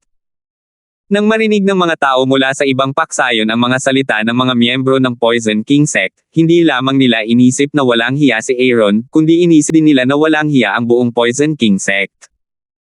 Walang hiya. Napakawalang hiya nito. Samantala, sa likod ng kurtina, nakaramdam ng galit si Shinyo para sa Flying Dragon Sect. Napakawalang hiya ng mga miyembro ng Poison King Sect. Umiling ang ikatlong prinsipe at sinabing, maraming walang hiyang tao sa mundo. Sa katunayan, wala lang ito. Alam nating lahat ang kawalang hiyaan ni Aaron. Walang sino man ang sasang-ayon sa postang ito.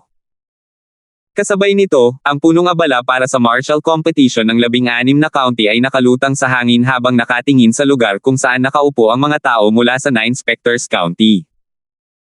Tiningnan niya si Gio, ang gobernador ng county ng 9 Specters County, at mariing nagtanong, County Governor Teller, darating ba ang kalahok na iyong napili o hindi? Ginoo, sana ay makapaghintay pa kayo ng kaunti. Matigas na sabi ni Gio. Bagamat may palagay din siya na hindi darating si Alvin, hindi pa rin niya namamalayang umaasa pa rin siyang darating si Alvin. Dahil dito, sinubukan niyang maghintay, umaasang darating si Alvin. Pagkatapos magsalita ni Gio, karamihan sa mga manunood ay nagsimulang mag-usap-usap. Karamihan sa kanila ay hindi inakala na darating si Alvin. Teka! Ano pa ang saysay ng paghihintay? May napangisi. Si Alvin ang sinasabing alas ng 9 Specters County. Kung pupunta lang siya, malamang nandito na siya ngayon. Sisayang lang ang oras ng lahat sa paghihintay sa kanya.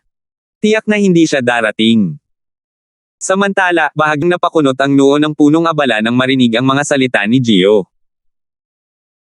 Maya-maya, kumuha siya ng Communication Celestial Talisman at inilagay ang kanyang Celestial Origin Energy dito, at ipinadala ito sa lugar sa likod ng kurtina. Hinihingi niya ang opinyon ng ikatlong prinsipe na namamahala sa martial competition ng 16 na kondado. Nang matanggap ng ikatlong prinsipe ang Communication Celestial Talisman, tumingin siya kay Haring Chin na nasa tabi niya at nagtanong, Kuya, sa tingin mo ba ay dapat tayong maghintay? Maghintay tayo ng 1 oras. Tutal, isa siyang walang kapantay na henyo. Bihira sa ating rehiyon ang magkaroon ng ganitong tao, sabi ni Haring Chin na may kislap sa kanyang mga mata. Tumango ang ikatlong prinsipe at ipinadala ang kanyang tugon sa punong abala ng seremonya.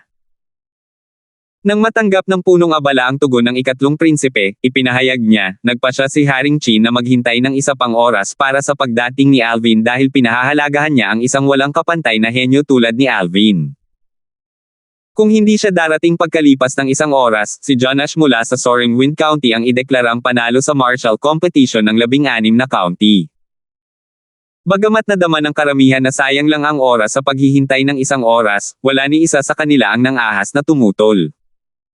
Tutal, ito ang kagustuhan ni Haring Chin. Para sa lahat ng nasa ilalim ng pamamahala ng mansyon ni Haring Chin, ang mga salita ni Haring Chin ay walang hanggan dahil siya ay nakatayo sa tuktok. Salamat, Haring Chin. Yumuko si Gio patungo sa lugar na nakatago sa likod ng kurtina at nagpasalamat kay Haring Chin. Gayunpaman, sa loob-loob niya, mas lalo siyang nabalisa. Sa katunayan, medyo nanghihinayang siya sa pagsisikap na mag-abala para kay Alvin. Tutal, tulad ng sinabi ng iba, napakaliit ng posibilidad na dumating si Alvin. Gobernador ng Lord County, kailangan pa bang maghintay? Tiyak na hindi darating si Alvin. Sabi ni Benjamin, ang elder ng Inner Estate. Maging ang Inner Estate na si Brendan, na siyang sumusuporta kay Alvin, ay nanatiling tahimik. Tutal, hindi niya inakalang darating din si Alvin. Naisip niya sa sarili, may nangyari siguro kay Alvin. Kung hindi, dahil sa personalidad niya, walang paraan para hindi siya dumating. 2,672. Mukhang kailangan ko nang ipakilala ang sarili ko, buntong hininga ni Alvin sa sarili.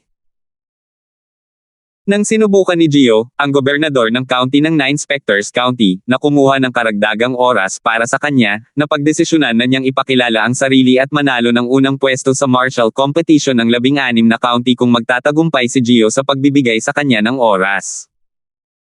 Kung hindi siya mabigyan ni Gio ng oras, napagdesisyonan niyang gantihan sina Gio at Brendan sa hinaharap. Tutal, nangako siya sa kanila na ipapanalo niya sa kanila ang 3 katamtamang celestial pills, ang Great Overarching Pills.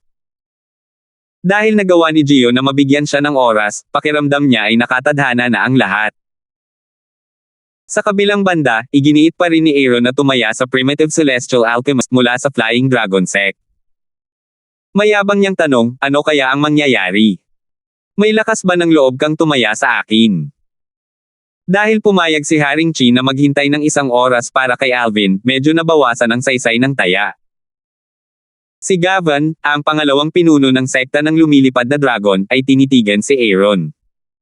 Walang hiya. Pagkatapos, humarap siya kay Alvin at sinabing, kagalang-galang na Elder Reynold, huwag mo siyang pansinin. Para lang siyang asong tahol na galit. Sinusubukan lang niyang mabawi ang kanyang puri at mga celestial stone mula sa pagkatalo sa naunang pastahan at naisip niya ang walang kabuluhang pastahan na ito. Tiningnan niya si Aaron nang may nagmamalasakit na tingin. Gavin, pastahan natin ito. Bakit mo ba pinakikialaman ang bagay na ito? Galit na sabi ni Aaron. Si kagalang-galang na Elder Reynold ay mula sa aming Flying Dragon Sect. Natural lamang na hindi ko siya hahayaang magdusa ng anumang pagkalugi, matuwid na sabi ni Gavin. Lahat ng nasa VIP seats ay siguradong hindi darating si Alvin. Gayunpaman, sa oras na ito, sinabi ni Alvin sa isang paos na boses, sige, tatanggapin ko ang iyong taya. Gayunpaman, kailangan nating baguhin ang mga patakaran dahil hindi patas ang taya na ito para sa akin. Natahimik ang lahat nang marinig ang mga salita ni Alvin. Nabigla sila nang pumayag ang Primitive Celestial Alchemist mula sa Flying Dragon Sect sa pastahan ni Aaron. Inisip nila kung nabaliw na ba siya. Maging ang mga tao mula sa Flying Dragon Sect ay nagtatakang nakatingin sa kanya. Hindi nila maintindihan kung bakit tatanggapin ng kanilang iginagalang na elder ang walang hiyang pastahan ni Aaron. Si Aaron, na siyang nagpasimula ng pastahan, ay nalito rin nang tanggapin ni Alvin ang pastahan. Sa totoo lang, hindi niya inakalang tatanggapin ni Alvin ang pastahan. Tutal, sigurado naman siyang mananalo. Tiningnan niya si Alvin nang may nag-aalab na tingin at nagtanong, sigurado ka ba? Sigurado ka ba talagang gusto mong sumang-ayon sa pastahan na ito? Gaya ng sinabi ko kanina, maaari ka lamang tumaya sa pagdating ni Alvin kung tatanggapin mo ang postahan. Tutal, nag-aalala rin siya na tataya si Alvin na hindi makakadalo si Alvin. Mapanghamak na tumawa si Alvin bago sinabi, sa tingin mo ba lahat ng tao ay kasing walang hiya mo? Hindi nagalit si Aaron sa mga sinabi ni Alvin. Tutal, nakikita na niya ang 50,000 kilalang Celestial Stones na malapit nang ibayad sa kanya ni Alvin. Sabi niya, may sinabi ka tungkol sa pagbabago ng mga patakaran dahil hindi patas sa iyo ang taya. Gayunpaman, dahil tumaya ka na darating si Alvin, gagawin kong patas ito at dadagdagan ko ang aking taya sa 200,000 kilalang Celestial Stones. Sapat na ba iyon? Natawa si Alvin nang marinig ang panukala ni Aaron. Pagkatapos, sinabi niya ng may pang-uuyam, pangalawang pinuno ng sekta Blalwell, binigyan mo ako ng 50,000 kilalang bato ng mga Celestial. Hindi pa kasama ang 200,000 kilalang bato ng mga Celestial, natatakot akong wala kang 100,000 kilalang bato ng mga Celestial. Ang sekta ng Hari ng Lason ay nagtataglay ng mas maraming kayamanan kaysa sa anumang county sa ilalim ng mansyon ni Haring Chin. Gayunpaman, malabong magkaroon ng higit sa 100,000 kilalang bato ng mga Celestial ang isang pinuno ng bise-sekta. Dahil dito, sigurado si Alvin na walang 200,000 kilalang bato ng mga Celestial si Aaron. Mapang-uyam niyang sinabi, kung nais tumaya ni pangalawang pinuno ng sekta Blackwell na walang laman na bulsa, pasensya na, ngunit hindi ako sasang-ayon sa iyong taya. Namula ang mukha ni Aaron. Tutal, ipinahayag na ni Alvin ang kanyang intensyon. Sa katunayan, wala siyang 200,000 kilalang Celestial Stones, ngunit sa palagay niya ay hindi mahalaga iyon dahil sigurado siyang hindi darating si Alvin. Kalaunan, kumalma siya at sinabing, oo, wala akong 200,000 kilalang Celestial Stones. Gayunpaman, hindi mo kailangang mag-alala dahil mayroon nito ang aming Poison King Sect. Kwalipikado ka bang gumawa ng ganoong desisyon para sa Poison King Sect? Pangiinis ni Alvin. Kalokohan yan. Ako ang pangalawang pinuno ng sekta. Bukod pa riyan, ako ang nakababatang kapatid ng pinuno ng sekta ng Poison King Sect.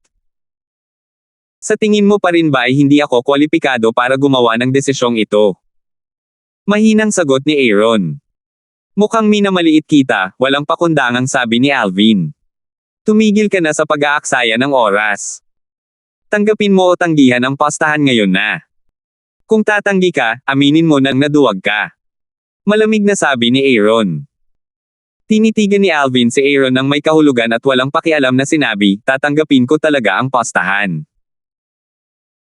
Gayunpaman, hindi mo ba iniisip na sinasamantala mo pa rin ako sa pamamagitan ng pagtaya lamang ng 200,000 kilalang Celestial Stones? Bakit hindi natin gawin ito ng ganito? Tataya ako ng 200,000 kilalang Celestial Stones na lilito si Alvin, at tataasan mo ang iyong pusta.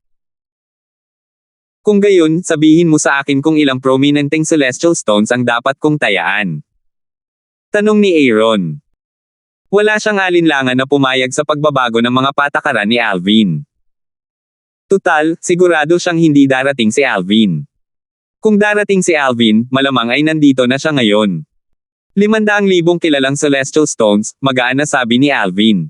Sige. Tataya ako ng 500,000 prominent Celestial Stones. Sabi ni Aaron, may kumpiyansang mananalo siya. Sayang, hindi niya alam na ang lalaking nakatago sa itim na roba ay naghahanda ng patibong para sa kanya, hakbang-hakbang. Dagdag ni Alvin, may isa pa akong kondisyon. Kumunat ang noo ni Aaron at medyo naiinip na sinabi, ano iyon? Kailangan mong imbitahan ang ikatlong prinsipe o si Haring Chin para maging saksi sa ating postahan. Kung hindi, dahil sa iyong kawalang hiyaan, hindi ko sasayangin ang iyong mga sinabi. Sabi ni Alvin. Ikaw. Galit na galit si Aaron na tinawag siyang walang hiya ni Alvin at babawiin niya ang kanyang mga sinabi. Sa sandaling ito, lumabas ang ikatlong prinsipe mula sa likod ng kurtina at tiningnan si Alvin ng may kahulugan bago niya sinabi, ako ang magiging saksi sa iyong postahan. Hindi niya maintindihan kung bakit papayag ang primitibong Celestial Alchemist mula sa Flying Dragon Sect sa walang hiyang postahan ni Aaron. Hindi ba niya nakikita na siguradong mananalo si Aaron? Gayunpaman, napukaw ang kanyang interes, at gusto niyang makita ang reaksyon ng primitibong celestial alchemist pagkatapos niyang matalo. Kamahalan, ang ikatlong prinsipe, maraming salamat, sabi ni Alvin. Pagkatapos, iniabot niya ang spatial ring na naglalaman ng 200,000 prominent celestial stones sa ikatlong prinsipe. Oo, tama ang kabuoang halaga. Pagkumpirma ng ikatlong prinsipe. Pagkatapos, tumingin siya kay Aaron at walang pakialam na sinabi, kung matatalo ka, kukunin ng mansyon ni Haring Chin ang 500,000 kilalang celestial stones mula sa Poison King Sect upang ibigay ito kay Revered Elder Alvin mula sa Flying Dragon Sect.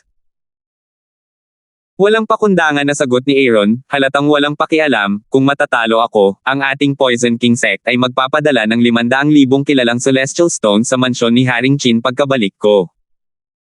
Hindi man lang sumagi sa isip niya na matatalo siya. Mabuti iyan. Tumango ang ikatlong prinsipe. Hindi siya nag-aalala na sisirain ng sekta ng hari ng lason ang pangako. Sa sandaling ito, halos lahat ng nasa VIP seats ay tumingin kay Alvin na parang isa itong tanga.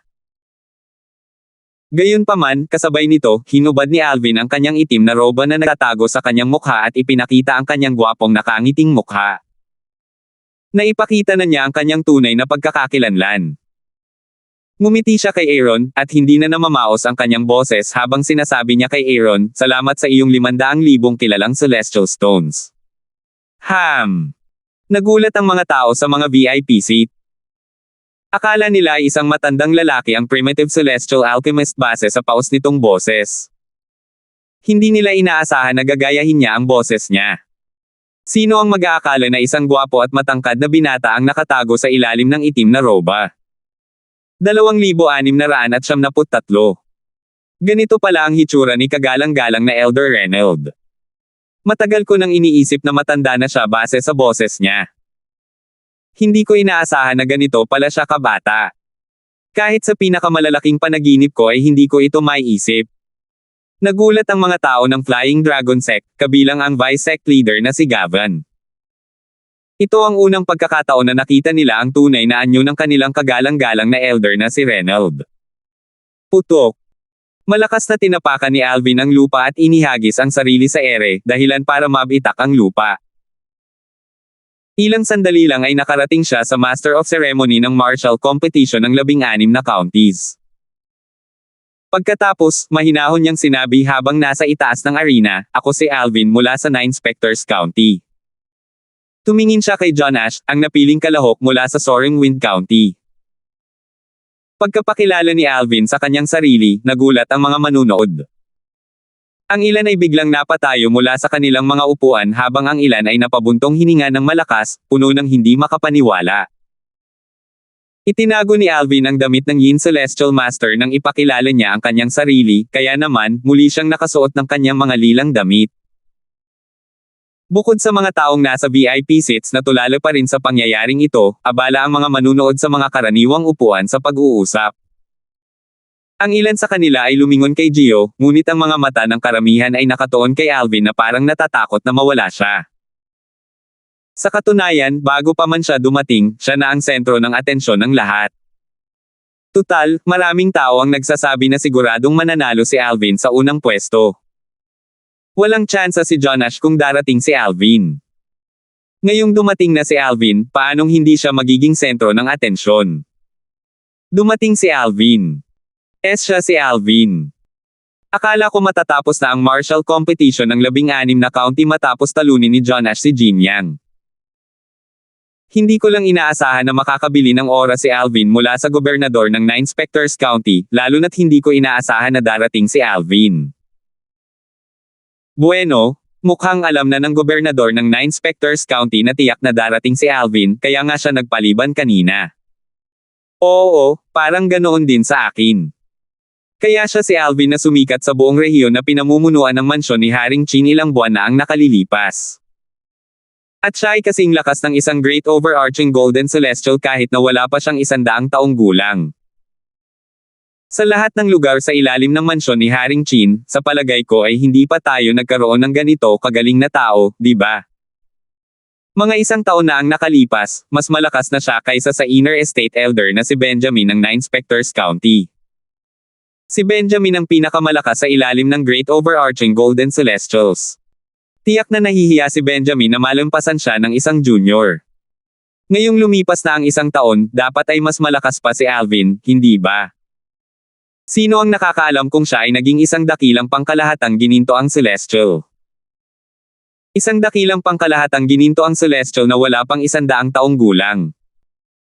Sa tingin ko, bihira ang ganitong tao kahit sa mga mataas na ranggong Celestial Kingdom, lalo na sa ating katamtamang Celestial Kingdom, ang Cloudy Rock Celestial Kingdom. Samantala, mula sa likod ng kurtina, biglang tumayo si Shinyo mula sa kanyang marangyang upuan habang sumigaw, "Alvin!" Tuwang-tuwa siyang makitang ligtas at maayos si Alvin, ngunit hindi niya maiwasang mag-alala tungkol sa makapangyarihang nilalang mula sa Compassionate Celestial Sect ngayong nandito na si Alvin. Ayon sa kanyang tiyuhin, ang makapangyarihang nilalang ay isang Celestial Duke, na mas malakas kaysa sa isang overarching Heavenly Supreme Celestial. Kung ilalabas ng Celestial Duke ang lahat ng kanyang lakas, kaya nitong sirain ang mansyon ni Haring Chin. Naisip niya, "Alvin, bakit ka biglang sumulpot sa sandaling ito? Dapat ay sinabi mo sa akin ang tungkol sa iyong mga plano." Nakaramdam siya ng kaunting kapeitan at kawalan ng magawa sa sandaling ito. Hindi niya sinubukang kausapin si Alvin sa pamamagitan ng voice transmission dahil alam niyang huli na para gawin ito. Kung si Alvin ang target ng Celestial Duke na iyon mula sa Compassionate Celestial Traveler Sect, kahit na binalaan niya si Alvin ngayon, wala pa rin itong silbi. Sa kabilang banda, kung hindi si Alvin ang target ng Celestial Duke, magugulo lang sana niya si Alvin habang nakikipaglaban ito kay John Ash. Same time na nanalangin si Shinyo sa loob-loob niya, sana nga hindi si Alvin ang pantirya ng Celestial Duke ng Compassionate Celestial Traveler Sect. Bamantong hininga siya. Hindi ko talaga inaasahan na si Alvin ay nakaupo ng ganito kalapit sa akin sa mga VIP seat. Bakit hindi niya sinabi sa akin sa pamamagitan ng voice transmission na nandito siya? Kung ginawa niya iyon, masasabi ko sana sa kanya ang tungkol sa Celestial Duke mula sa Compassionate Celestial Traveler Sect at tinanong kung may alitan sila sa pagitan nila. Napansin niya ang ingay sa labas sa mga VIP seat, at maraming tao ang hamarang sa kanyang paningin nang unang magpakita si Alvin. Kaya naman, huli na siya para mag-react. Nang makabawi siya ng katinoan, naibunyag na ni Alvin ang kanyang pagkakakilanlan sa lahat ng naruroon sa pinangyarihan. Si Haring Chin, na nakaupo sa tabi ni Shinyo, ay tumingin kay Alvin habang nagtatanong, "Shinyo, si Alvin pala ito." Oo. Hindi ko alam na dumating siya, lalo na't hindi ko alam na siya pala ang primitive celestial alchemist mula sa Flying Dragon Sect. Napangiti si Shinyo ng mapait. Magaling siyang magtago, sabi ni Haring Chin. Kasabay nito, nagta siya kung bakit ngayon lang nagpakita si Alvin. Tutal, kung hindi siya pumayag sa kahilingan ni Gio na maghintay pa ng kaunti, mas maaga sana natapos ang martial competition ng 16 na county. Wala sanang saysay kung lumitaw si Alvin pagkatapos matapos ang kompetisyon. Bukod dito, hindi lang basta-basta nagpakita si Alvin ngayon, nandito na siya noon pa man, nagtatago sa mga tao sa mga VIP seat. Naisip niya, ito ang mansyon ni Haring Chin. Makatuwiran na hindi niya kailangang mag-alala tungkol sa pananakit sa kanya ng iba mula sa 15 county dito. Gayunpaman, bakit sa 11 oras lang siya nagpakita? Posible ba na alam din niya na siya ang target ng Celestial Duke mula sa Compassionate Celestial Traveler Sect? Hindi pa rin iyon makatuwiran. Kung alam niyang isa siyang target, bakit pa siya magpapakita ngayon? Kahit hindi natin malaman kung nakaalis na ang makapangyarihang nilalang, hindi na niya kailangang sumugal pa, di ba? Habang iniisip niya ito, lalo siyang nalilito. Pagkatapos, tiningnan niya ang mga tao mula sa Fair Mountain County bago tuluyang natuon ang kanyang mga mata sa isang figurang nakaabong damit sa tabi ni Leonard. Ang taong nakaabong damit ay isang Core Elder at isang Celestial Duke mula sa Compassionate Celestial Traveler Sect. Senior, dumating na si Alvin. Bakit hindi mo pa siya inaatake? Nag-aalalang tanong ni Leonard. Tutal, tila walang balak ang katabi niya na atakihin si Alvin. Kung pinatay lang ng makapangyarihang si Alvin si John Ash pagkatapos talunin ni Alvin, nangangahulugan ito na isang katamtamang celestial pill lang ang matatanggap ng Fair Mountain County, ang Great Overarching Pill, dahil ibababa si Jin Yang sa ikatlong pwesto. Inaasahan niya na papatayin ng makapangyarihang katabi niya si Alvin sa sandaling lumitaw si Alvin. Sino ang mag-aakala na hindi iyon ang kaso? Malamig na sinaway ng nakaabong damit si Leonard, hindi mo responsibilidad na sabihin sa akin kung ano ang gagawin. Sa sobrang takot ni Leonard ay namutla ang kanyang mukha. Mabilis niyang iniyuko ang kanyang ulo at takot na humingi ng tawad, "Senyor, humihingi ako ng paumanhin. Masyado lang akong nabalisa." Bagamat hindi alam ni Leonard ang tunay na pagkatao ng matandang babae, napansin niya na kahit si Haring Chin ay kinailangang makipagkompromiso sa komprontasyon ni na Haring Chin at ng matandang babae kanina. Nang panahong iyon, hiniling ni Haring Chin sa kanya na sabihin na bingi ang matandang babae para hindi mapahiya si Haring Chin. Paano magiging ordinaryong tao ang matandang babae kung kahit si Haring Chin ay kailangang sumuko sa kanya? Kahit si Haring Chin ay hindi nang ahas na saktan siya, paano mangangahas ang isang tulad niya na pukawin ang matandang babae na iyon? Kung papatayin siya ng matandang babae, mamamatay lang siya ng walang kabuluhan. Sigurado siyang hindi siya ipaghihiganti ni Haring Chin. Dahil dito, nang marinig niya ang pagkadismaya sa mga salita nito kanina, natakot siya ng husto. Samantala, malamig na kumislap ang mga mata ng matandang babae habang pinag-aaralan niya ng mabuti si Alvin. Kaya si Alvin ito. Siya ang kumuha ng pagkabirhen ni Miss Belinda. 2,674. Bagamat dumating na si Alvin, hindi nagmamadali ang matandang babae na kumilos. Dahil lumitaw na ito, alam niyang hindi ito makakatakas sa kanya. Mamamatay din naman ito sa kalaunan. Sa kabilang banda, si Leonard, ang gobernador ng county ng Fair Mountain County, ay labis na nababalisa. Natural lamang na hindi na niya pinanggahasan na pilitin ang matandang babae. Ang tanging nagawa na lang niya ay magluksa sa sarili niyang pagkabalisa. Talaga bang dumating si Alvin? Mapait na ngumiti ang mga elder at revered elder mula sa Fair Mountain County. Akala namin ay mananalo si Jin Yang ng pangalawang pwesto sa martial competition ng 16 na counties, at makakakuha kami ng 2 great overarching pills. Gayunpaman, tila hindi na iyon posible ngayon. Simula nang lumitaw si Alvin, pangatlong pwesto lang ang makukuha ni Jin Yang sa martial competition ng 16 na county.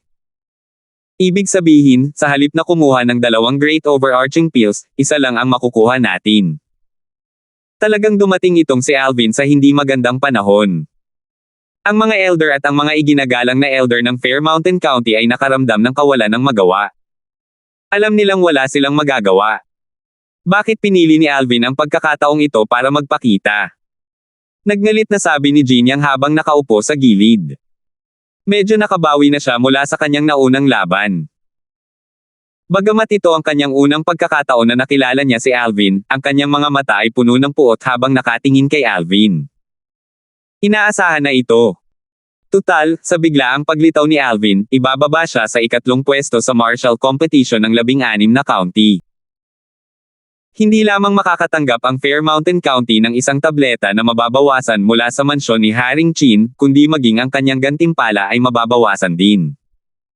Paano siya hindi makakaramdam ng pagkadismaya? Ang sitwasyon sa mga tao mula sa Soaring Wind County ay halos kapareho ng sa Fair Mountain County.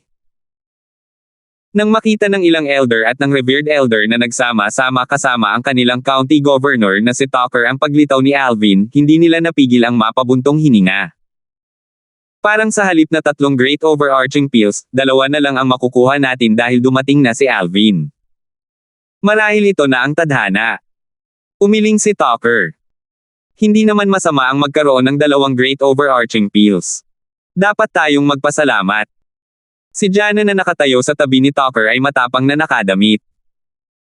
Tiningnan niya si Alvin na may bahid ng paghanga sa kanyang mga mata. Kaya siya si Alvin. Bagamat madali siyang pakisamahan at umaarte na parang lalaki sa halos lahat ng oras, babae pa rin siya. Noong nakaraan, ang tanging taong hinahangaan niya ay ang kanyang kapatid na si John Ash. Pakiramdam niya ay nararapat lamang sa kanya ang isang taong mas malakas o kasing lakas ng kanyang kapatid. Nang marinig niya ang tungkol sa mga nagawa ni Alvin sa 9 Specters County, sa wakas ay napagtanto niya na may isang taong mas malakas kaysa sa kanyang kapatid. Bagamat medyo malakas si Jin Yang mula sa Fair Mountain County, mas matanda siya ng mga 20 taon kaysa sa kapatid nito. Gayunpaman, ang likas na talento nito ay mas mababa kaysa sa kapatid nito kaya hindi siya interesado kay Jin Yang. Sa kabilang banda, kahit na halos kaedad lang ni Alvin si Jin Yang, ang likas na talento nito ay mas mahusay kaysa sa kapatid nito. Kaya naman, bago pa man niya makilala si Alvin, may gusto na siya rito. Maaaring katawa-tawa ito, ngunit totoo ito. Ang isang babaeng tulad niya na matatag simula pa noong bata pa siya ay hindi kailanman nagkaroon ng anumang nararamdaman para sa sinumang lalaki. Sa katunayan, inakala niya na mag-iisa na lamang siya sa buong buhay niya dahil wala pa siyang nakilalang lalaking may espesyal na nararamdaman siya. Gayunpaman, nang malaman niya ang tungkol sa pagkakaroon ng isang napakatalinong lalaki sa 9 Specters County, naantig ang kanyang puso. Natural lamang dahil hindi pa niya ito nakikita noon, anuman ang kanyang husay, alam niyang may posibilidad na hindi siya maakit sa kanyang hitsura o personalidad. Ito ay katulad ng online dating sa nakaraang buhay ni Alvin. Maaaring magkasundo ang dalawang tao sa pag-uusap online, ngunit kapag sa wakas ay nagkita na sila, maaaring hindi na sila magkasundo. Gayunpaman, nang makita ni Jana si Alvin, mas lalo siyang naakit sa gwapo at pambihirang tindig nito. Mabilis na kumakabog ang puso niya na para bang tatalon ito palabas sa dibdib nito. Ako, si Jana, ay siya lang ang pakakasalan ko. Mura ni Jana sa loob-loob habang nakatingin kay Alvin. Bago pa man niya ito makilala, may gusto na siya rito. Gayunpaman, ngayon, matapos niya itong makita, lubos na siyang umibig dito. Minsan, ang mga emosyon ay gumagana sa mahiwagang paraan. Samantala, hindi alam ni Alvin na hindi niya sinasadyang nabihag ang puso ng isang magandang dalaga na nakabatang kapatid ni John Ash. Kung alam niya ito, tiyak na mawawalan siya ng sasabihin at makakaramdam ng kawalan ng kakayahan. Tutal, mayroon na siyang 2 asawa at isang karelasyon. Ngayon, mayroon na siyang Belinda na kanyang nakatalik at matigas ang ulo niyang akuan ng responsibilidad. Sumasakit na ang ulo niya dahil dito. Paano niya naiisip na makipag-away sa ibang babae? Sus Mariosep. Bakit siya pumunta? Maging ang gobernador ng county ng overarching floating county o ang Dugan, ang napili nitong kalahok, parehong dumilim ang kanilang mga ekspresyon. Kung hindi darating si Alvin, nasa ika-10 pwesto pa rin si Dugan. Gayunpaman, sa pagdating ni Alvin, mapapatalsik si Dugan sa top 10. Dahil dito, ang overarching floating county at si Dugan ay hindi makakatanggap ng anumang gantimpala mula sa mansyon ni Haring Chin. Higit sa lahat, kailangan nilang magbayad ng multa sa mansyon ni Haring Chin.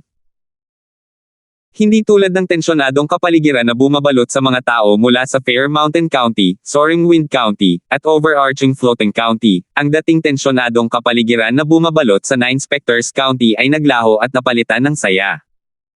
Tumawa ng malakas si Gio, ang gobernador ng county ng 9 Specters County, nang walang pakialam sa kanyang imahe. Nakalantad ang lahat ng kanyang mga ngipin habang tumatawa siya ng malakas. Sa wakas ay dumating na si Alvin. Alam kong hindi siya yung tipo ng taong babawi sa mga sinabi niya, sabi ni Brendan, ang elder sa inner estate. Tuwang-tuwa rin siya.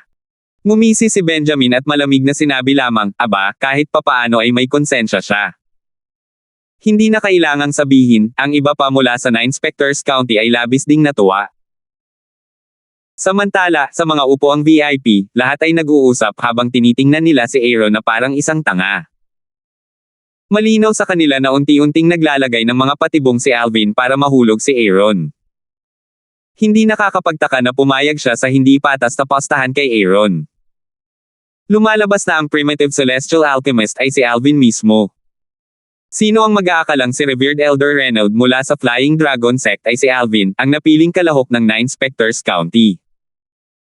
Sa pagkakataong ito, si Vice Sect Leader Aaron ay magdurusa ng malaking kawalan. Iyan ang 500,000 kilalang Celestial Stones na pinag-uusapan natin. Sigurado akong mananalo siya. Parang hinabol niya ang lana pero umuwi siyang ginupitin. Hindi maliit ang 500,000 kilalang Celestial Stone. Kahit na ang Poison King sect ay may hawak na celestial stones, natatakot akong maapektuhan nito ng husto ang sekta. Sa pagkakataong ito, ang Poison King sect ay tunay na dumanas ng malaking pagkalugi. Sa sandaling ito, si Gavin, ang pangalawang pinuno ng sekta ng Flying Dragon Sect, ay tumawa ng malakas habang nakatingin kay Aaron. Aaron, nawalan ka ng 500,000 kilalang celestial stones. Naisip mo na ba kung paano mo kakausapin ang pinuno ng iyong sekta tungkol dito? Tinignan ng mga tao mula sa Flying Dragon Sect si Aaron ang may pangungutya. Tila nakalimutan nilang pinagdudahan din nila ang katinoan ni Alvin noong una itong pumayag sa postahan. Kanina, tingnan ni Aaron si kagalang-galang na Elder Reynold na parang isang tanga. Gayunpaman, ang tunay na tanga ay si Aaron. Akala niya siguradong mananalo siya. Sino ang mag-aakala na si Revered Elder Reynold ay si Alvin pala? Talagang mahusay na manluloko ang ginagampanan ni Alvin. Malamang na mas malala pa ang pakiramdam ni Aaron kaysa sa kung nakakain siya ng langaw. Siyempre naman. Nawala na siya ng 500,000 kilalang celestial stones. Samantala, ang iba pang mga nasa VIP seat ay tumingin kay Aaron ng may simpatiya. Para naman sa mga tao mula sa Poison King sect, tahimik lang nilang tiningnan ang kanilang vice sect leader. Kung hindi lang siya ang kanilang vice sect leader, malamang ay isinumpa na nila siya. Samantala, ang ekspresyon ni Aaron ay lubhang hindi magandang tingnan. Naalala niya noong tinanggap ng Primitive Celestial Alchemist ang kanyang taya, nakita niya ang mga Celestial Stone na natalo niya sa unang taya na bumabalik sa kanya. Sino ang mag-aakala na ang Primitive Celestial Alchemist ay si Alvin? Nang makabawi siya ng kanyang katinoan at makita ang mga naaawang titig mula sa karamihan, nagalit siya dahil sa kahihiyan. Para siyang baliw habang sumisigaw, hindi. Walang bisa ang taya na ito. Hindi ito mabibilang. Tutal, siya si Alvin. Manluloko siya. Manluloko siya. Ito ay 500,000 prominenteng celestial stones kung tutuusin. Kung ang Poison King sect ay mawawala ng 500,000 prominenteng celestial stones dahil sa kanya, kahit na siya ang nakababatang kapatid ng pinuno ng sect, mapaparusahan pa rin siya ng mabigat kahit hindi nila siya patayin. Ang mga elder, revered elders, at 2 supreme elders na kasing lakas ng kanyang kapatid ay tiyak na hindi siya basta-basta bibitawan. Ang ikatlong prinsipe na hindi pa nakakabalik sa likod ng kurtina ay humajejek. Nang marinig ito, si Aaron ay labis na natakot na halos himatayan siya. 2,695. Ikatlong prinsipe. Si Aaron, na nakabawi na ng kanyang katinoan, ay mukhang namumutla na parang papel. Tiningnan niya ang ikatlong prinsipe ng mansyon ni Haring Chin, at natatakot na sinabi, "Kamahalan, ang ikatlong prinsipe, alam kong ikaw ang saksi sa pagitan ng ating postahan, ngunit hindi ko alam na siya si Alvin mula sa 9 Specters County. Kung alam ko lang na siya si Alvin, hindi ko sana iminungkahi ang postahan na iyon kahit na ang postahan ay 5,000 prominenteng celestial stones lamang. Hindi patas ang postahan na ito." Mas lalo siyang nagalit habang nagsasalita. Alam niyang ang tanging taong maaaring magpawalang bisa sa postahan ay ang ikatlong prinsipe. Maaari niyang bawiin ang kanyang mga sinabi kung si Alvin lamang, at hindi niya hiniling na ang ikatlong prinsipe ang maging saksi sa kanilang postahan. Bago pa makasagot ang ikatlong prinsipe, hindi na nakapagpigil si Gavin at napasigaw, "Nakakatawa ito." Ngumisi siya bago sinabi, "Aaron, hindi ka ba nahihiya sa pagsasabi ng mga ganyang salita? Huwag mong kalimutan na ikaw ang nagpasimula ng postahan na ito. Natuwa ka nang pumayag siya sa postahan mo, hindi ba? Akala mo ay mababawi mo ang iyong 50,000 kilalang celestial stones at ilan pa. Bakit hindi mo naisip hindi patas ang postahan noong panahong iyon? Ngayong nalaman mong siya si Alvin at natalo ka sa postahan, sinasabi mong hindi patas ang postahan." Isang mapang-uyam ng ngiti ang makikita sa kanyang mukha habang nagsasalita. Pagkatapos, humarap siya sa mga tao sa mga VIP seat at sinabing, "Mga binibini at ginoo, maaari ko bang hingin ang inyong opinyon kung hindi patas ang postahan na ito? Sa tingin ba ninyo ay dapat nang ipawalang bisa ang postahan na ito?" Hindi alam ni Gavin kung bakit ang henyo, si Alvin, mula sa 9 Specters County, ay sasali sa kanilang Flying Dragon Sect bilang isang Primitive Celestial Alchemist at naging isang Revered Elder. Gayunpaman, simula nang sumali si Alvin sa kanilang sekta, wala pa siyang ginawang anumang nakakapinsala sa kanilang sekta. Sa halip, nagpino pa siya ng isang batch ng mga napakataas na kalidad na tableta para sa kanilang sekta. Dahil dito, buong puso niyang sinuportahan si Alvin. Ang mga tao mula sa ibang puwersa na nasa mga upuang VIP ay walang puot o magandang relasyon sa Flying Dragon Sect o sa Poison King Sect. Ang kanilang mga salita ay binigkas mula sa isang neutral na pananaw. Lahat sila ay nagkakaisang naniniwala na si Aaron ay walang kahihiyan at hindi dapat mapawalang bisa ang taya. Nakakita na ako ng mga taong walang hiya dati pero ngayon lang ako nakakita ng taong kasing walang hiya ni Vice Sect Leader Blackwell ng Poison King Sect. Tama. Walang hiya talaga. Siya ang nagmungkahi ng postahan. Ngayong natalo na siya, gusto na niyang bawiin ang sinabi niya. Nakakabaliw. Hindi ko talaga alam kung bakit ganoon ang tao sa Poison King Sect. Isa siyang Vice Sect Leader. Hindi ba't sinabi niyang kapatid niya ang pinuno ng sect? Kaya ba naging Vice Sect Leader siya dahil umaasa lang siya sa kapatid niya? Tulala na talaga ang kalagayan ng Poison King Sect. Mukhang kahit sino ay maaaring maging Vice Sect Leader. Nakakahiya talaga sa sect. Tumingin ang ikatlong prinsipe kay Aaron at walang pakialam na nagtanong, kung gayon, sa tingin mo pa rin ba ay maaaring mapawalang bisa ang postahan? Humabog. Pagkatapos magsalita ng ikatlong prinsipe, si Aaron, na lalong namutla ang mukha, ay nanginig at bumagsak sa lupa. Sa sobrang takot niya, nawalan na ng lakas ang kanyang mga binti para makatayo. 500,000 kilalang bato ng mga langit. 500,000 kilalang bato ng mga langit. Nang ipahayag ng ikatlong prinsipe ang kanyang paninindigan, alam niyang kailangang bayaran ng sekta ng hari ng lason ang 500,000 kilalang bato ng mga langit anuman ang mangyari.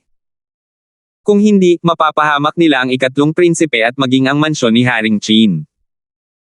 Bagamat medyo malakas ang mansyon ng hari ng mga lason, hindi ito sulit banggitin kumpara sa mansyon ni Haring Chin. Hindi pa kasama si Haring Chin mismo, kahit ang ikatlong prinsipe lamang ay sapat na upang sirain ang sekta ng hari ng mga lason. Nagbabantang sinabi ng ikatlong prinsipe, kung ang 500,000 kilalang Celestial Stones ay hindi may hahatid dito sa loob ng isang buwan, ako mismo ang manggenguna sa isang grupo para kunin ito mula sa inyong Poison King Sect. Sa oras na iyon, ang bagay na ito ay hindi lamang maaayos ng 500,000 kilalang Celestial Stones. Pagkatapos niyang magsalita, pumasok siya sa nakatagong lugar sa likod ng mga kurtina. Pagkalis ng ikatlong prinsipe, tumayo si Aaron habang nanginginig. Sumigaw siya sa kanyang mga nasasakupan, alis na tayo. Ayaw na niyang manatili at manood ng martial competition ng 16 na county. Hindi dahil nahulaan na niya ang resulta ng kompetisyon, ngunit mas mahalaga para sa kanya na makausap ang kanyang nakatatandang kapatid tungkol sa nangyari. Nang makita ang mga tao mula sa Poison King Sect na nagmamadaling umalis, ang mga tao mula sa Fly Dragon Sect ay nakaramdam ng pagmamalaki at kasiyahan. Sasabihin ko talaga ito sa lahat ng nakababatang kapatid na babae at lalaki tungkol dito pagbalik ko sa sekta. Tiyak na matutuwa sila. Tutal, gaano kadalas natin mapapatalikod at mapatakas ang Poison King Sect? Isang disipulo ng Flying Dragon Sect ang mayabang na ngumiti. Bueno, lahat ng ito ay salamat sa kagalang-galang na Elder Reynold. Kung wala siya, hindi natin mararanasan ang kasiyahang ito. Pero hindi ko talaga inaasahan na si Revered Elder Reynold ay si Alvin mula sa 9 Specters County na kamakailan lang sumikat. Wala pa siyang 100 taong gulang pero kasing lakas na siya ng isang great overarching golden celestial. Bukod pa rito, isa rin siyang mahusay na primitive celestial alchemist. Isa siyang tunay na walang kapantay na henyo. Kung hindi mo nabanggit, makakalimutan ko na si Alvin ay isa ring primitive na celestial alchemist. Hindi lang siya malakas, isa rin siyang celestial alchemist na wala pang 100 taong gulang. Isa siyang tunay na walang kapantay na henyo sa lahat ng henyo. Nang tumingin ang grupo ng mga disipulo ng Flying Dragon Sect kay Alvin na nakatayo sa itaas ng arena, ang kanilang mga mata ay nagningning sa paghanga. Sa itaas ng arena. Matapos manahimik, binasag muna ni Jonash ang katahimikan. Mahina niyang sinabi, Alvin, narinig kong mas malakas ka sa akin, pero gusto pa rin kitang labanan. Kung matatalo mo ako, ikaw ang unang mananalo. Sana ay hindi lang basta-basta ang reputasyon mo. Kumislap ang intensyong makipaglaban sa kanyang mga mata nang magsalita siya. Ang celestial origin energy na namumuo sa ilalim ng kanyang balat ay agad na lumabas, na bumubuo ng isang bilog ng mga daloy ng hangin sa paligid ng kanyang katawan. Pakiusap, atakehin mo, walang pakialam na sabi ni Alvin. Kahit na hiniling niya kay John Ash na atakehin siya, walang senyales na ginagamit niya ang kanyang celestial origin energy. Para bang hindi siya nababagabag sa atake ni John Ash. Nang makita ito, nakaramdam si John Ash ng matinding kahihiyan. Nag-alab ang galit sa kanyang puso habang sumusugod siya patungo kay Alvin na parang kidlat. Kinuha niya ang kanyang celestial weapon at ginamit ang lahat ng kanyang celestial methods at divine abilities nang walang anumang pagpipigil. Gayunpaman, hindi siya hanggal. Bagamat maaaring pekay ng reputasyon dahil sa kung gaano kawalang galang si Alvin nang harapin ang kanyang pag-atake, alam niyang si Alvin ay malamang na kasing lakas ng isang great overarching golden celestial gaya ng nababalita. Dahil dito, hindi siya nagpigil nang salakayin niya si Alvin. Kung hindi, sino ang nakakaalam kung magkakaroon pa siya ng pagkakataong gamitin ang kanyang mga pamamaraan sa hinaharap. Bam!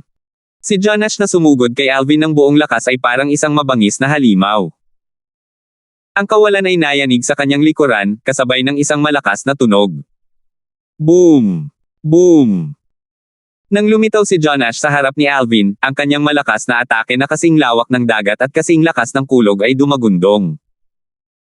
Nang malapit nang lumapag ang kanyang atake kay Alvin, natuklasan niya na hindi pa rin nagpapakita ng anumang senyales ng paghihiganti o pagtatanggol sa sarili si Alvin. Si Alvin, na walang anumang bahid ng celestial origin energy, ay nakatayong walang galaw sa hangin. Nang makita ito, muli siyang nakaramdam ng kahihiyan, dahil naghahanap ka ng kamatayan, huwag mo akong sisihin dito. Sa isang iglap, lumaki ang katawan ni John Ash na parang naging galit na Vajra. Mas lalong sumabog ang kanyang atake, at lumitaw ang mga ulap na tila tumatama gamit ang libu-libong kidlat. Anong ginagawa ni Alvin? Wala ba siyang planong gawin? Bagamat ito ang unang atake ni John Ash, batay sa laban niya kay Jin Yang kanina, halatang inilalabas na niya ang lahat ng lakas niya ngayon. Mukhang medyo pabaya si Alvin, di ba? Kung hindi ako nagkakamali, kahit ang isang karaniwang Violet Sun Golden Celestial ay maaaring hindi maglakas loob na maliitin ang ultimate attack ni John Ash, tama ba? Masayang pinanood ng mga manunood ang mga ulap na bumabalot kay Alvin. Salamat po at sinamahan ninyo ako, ingat lagi mga master.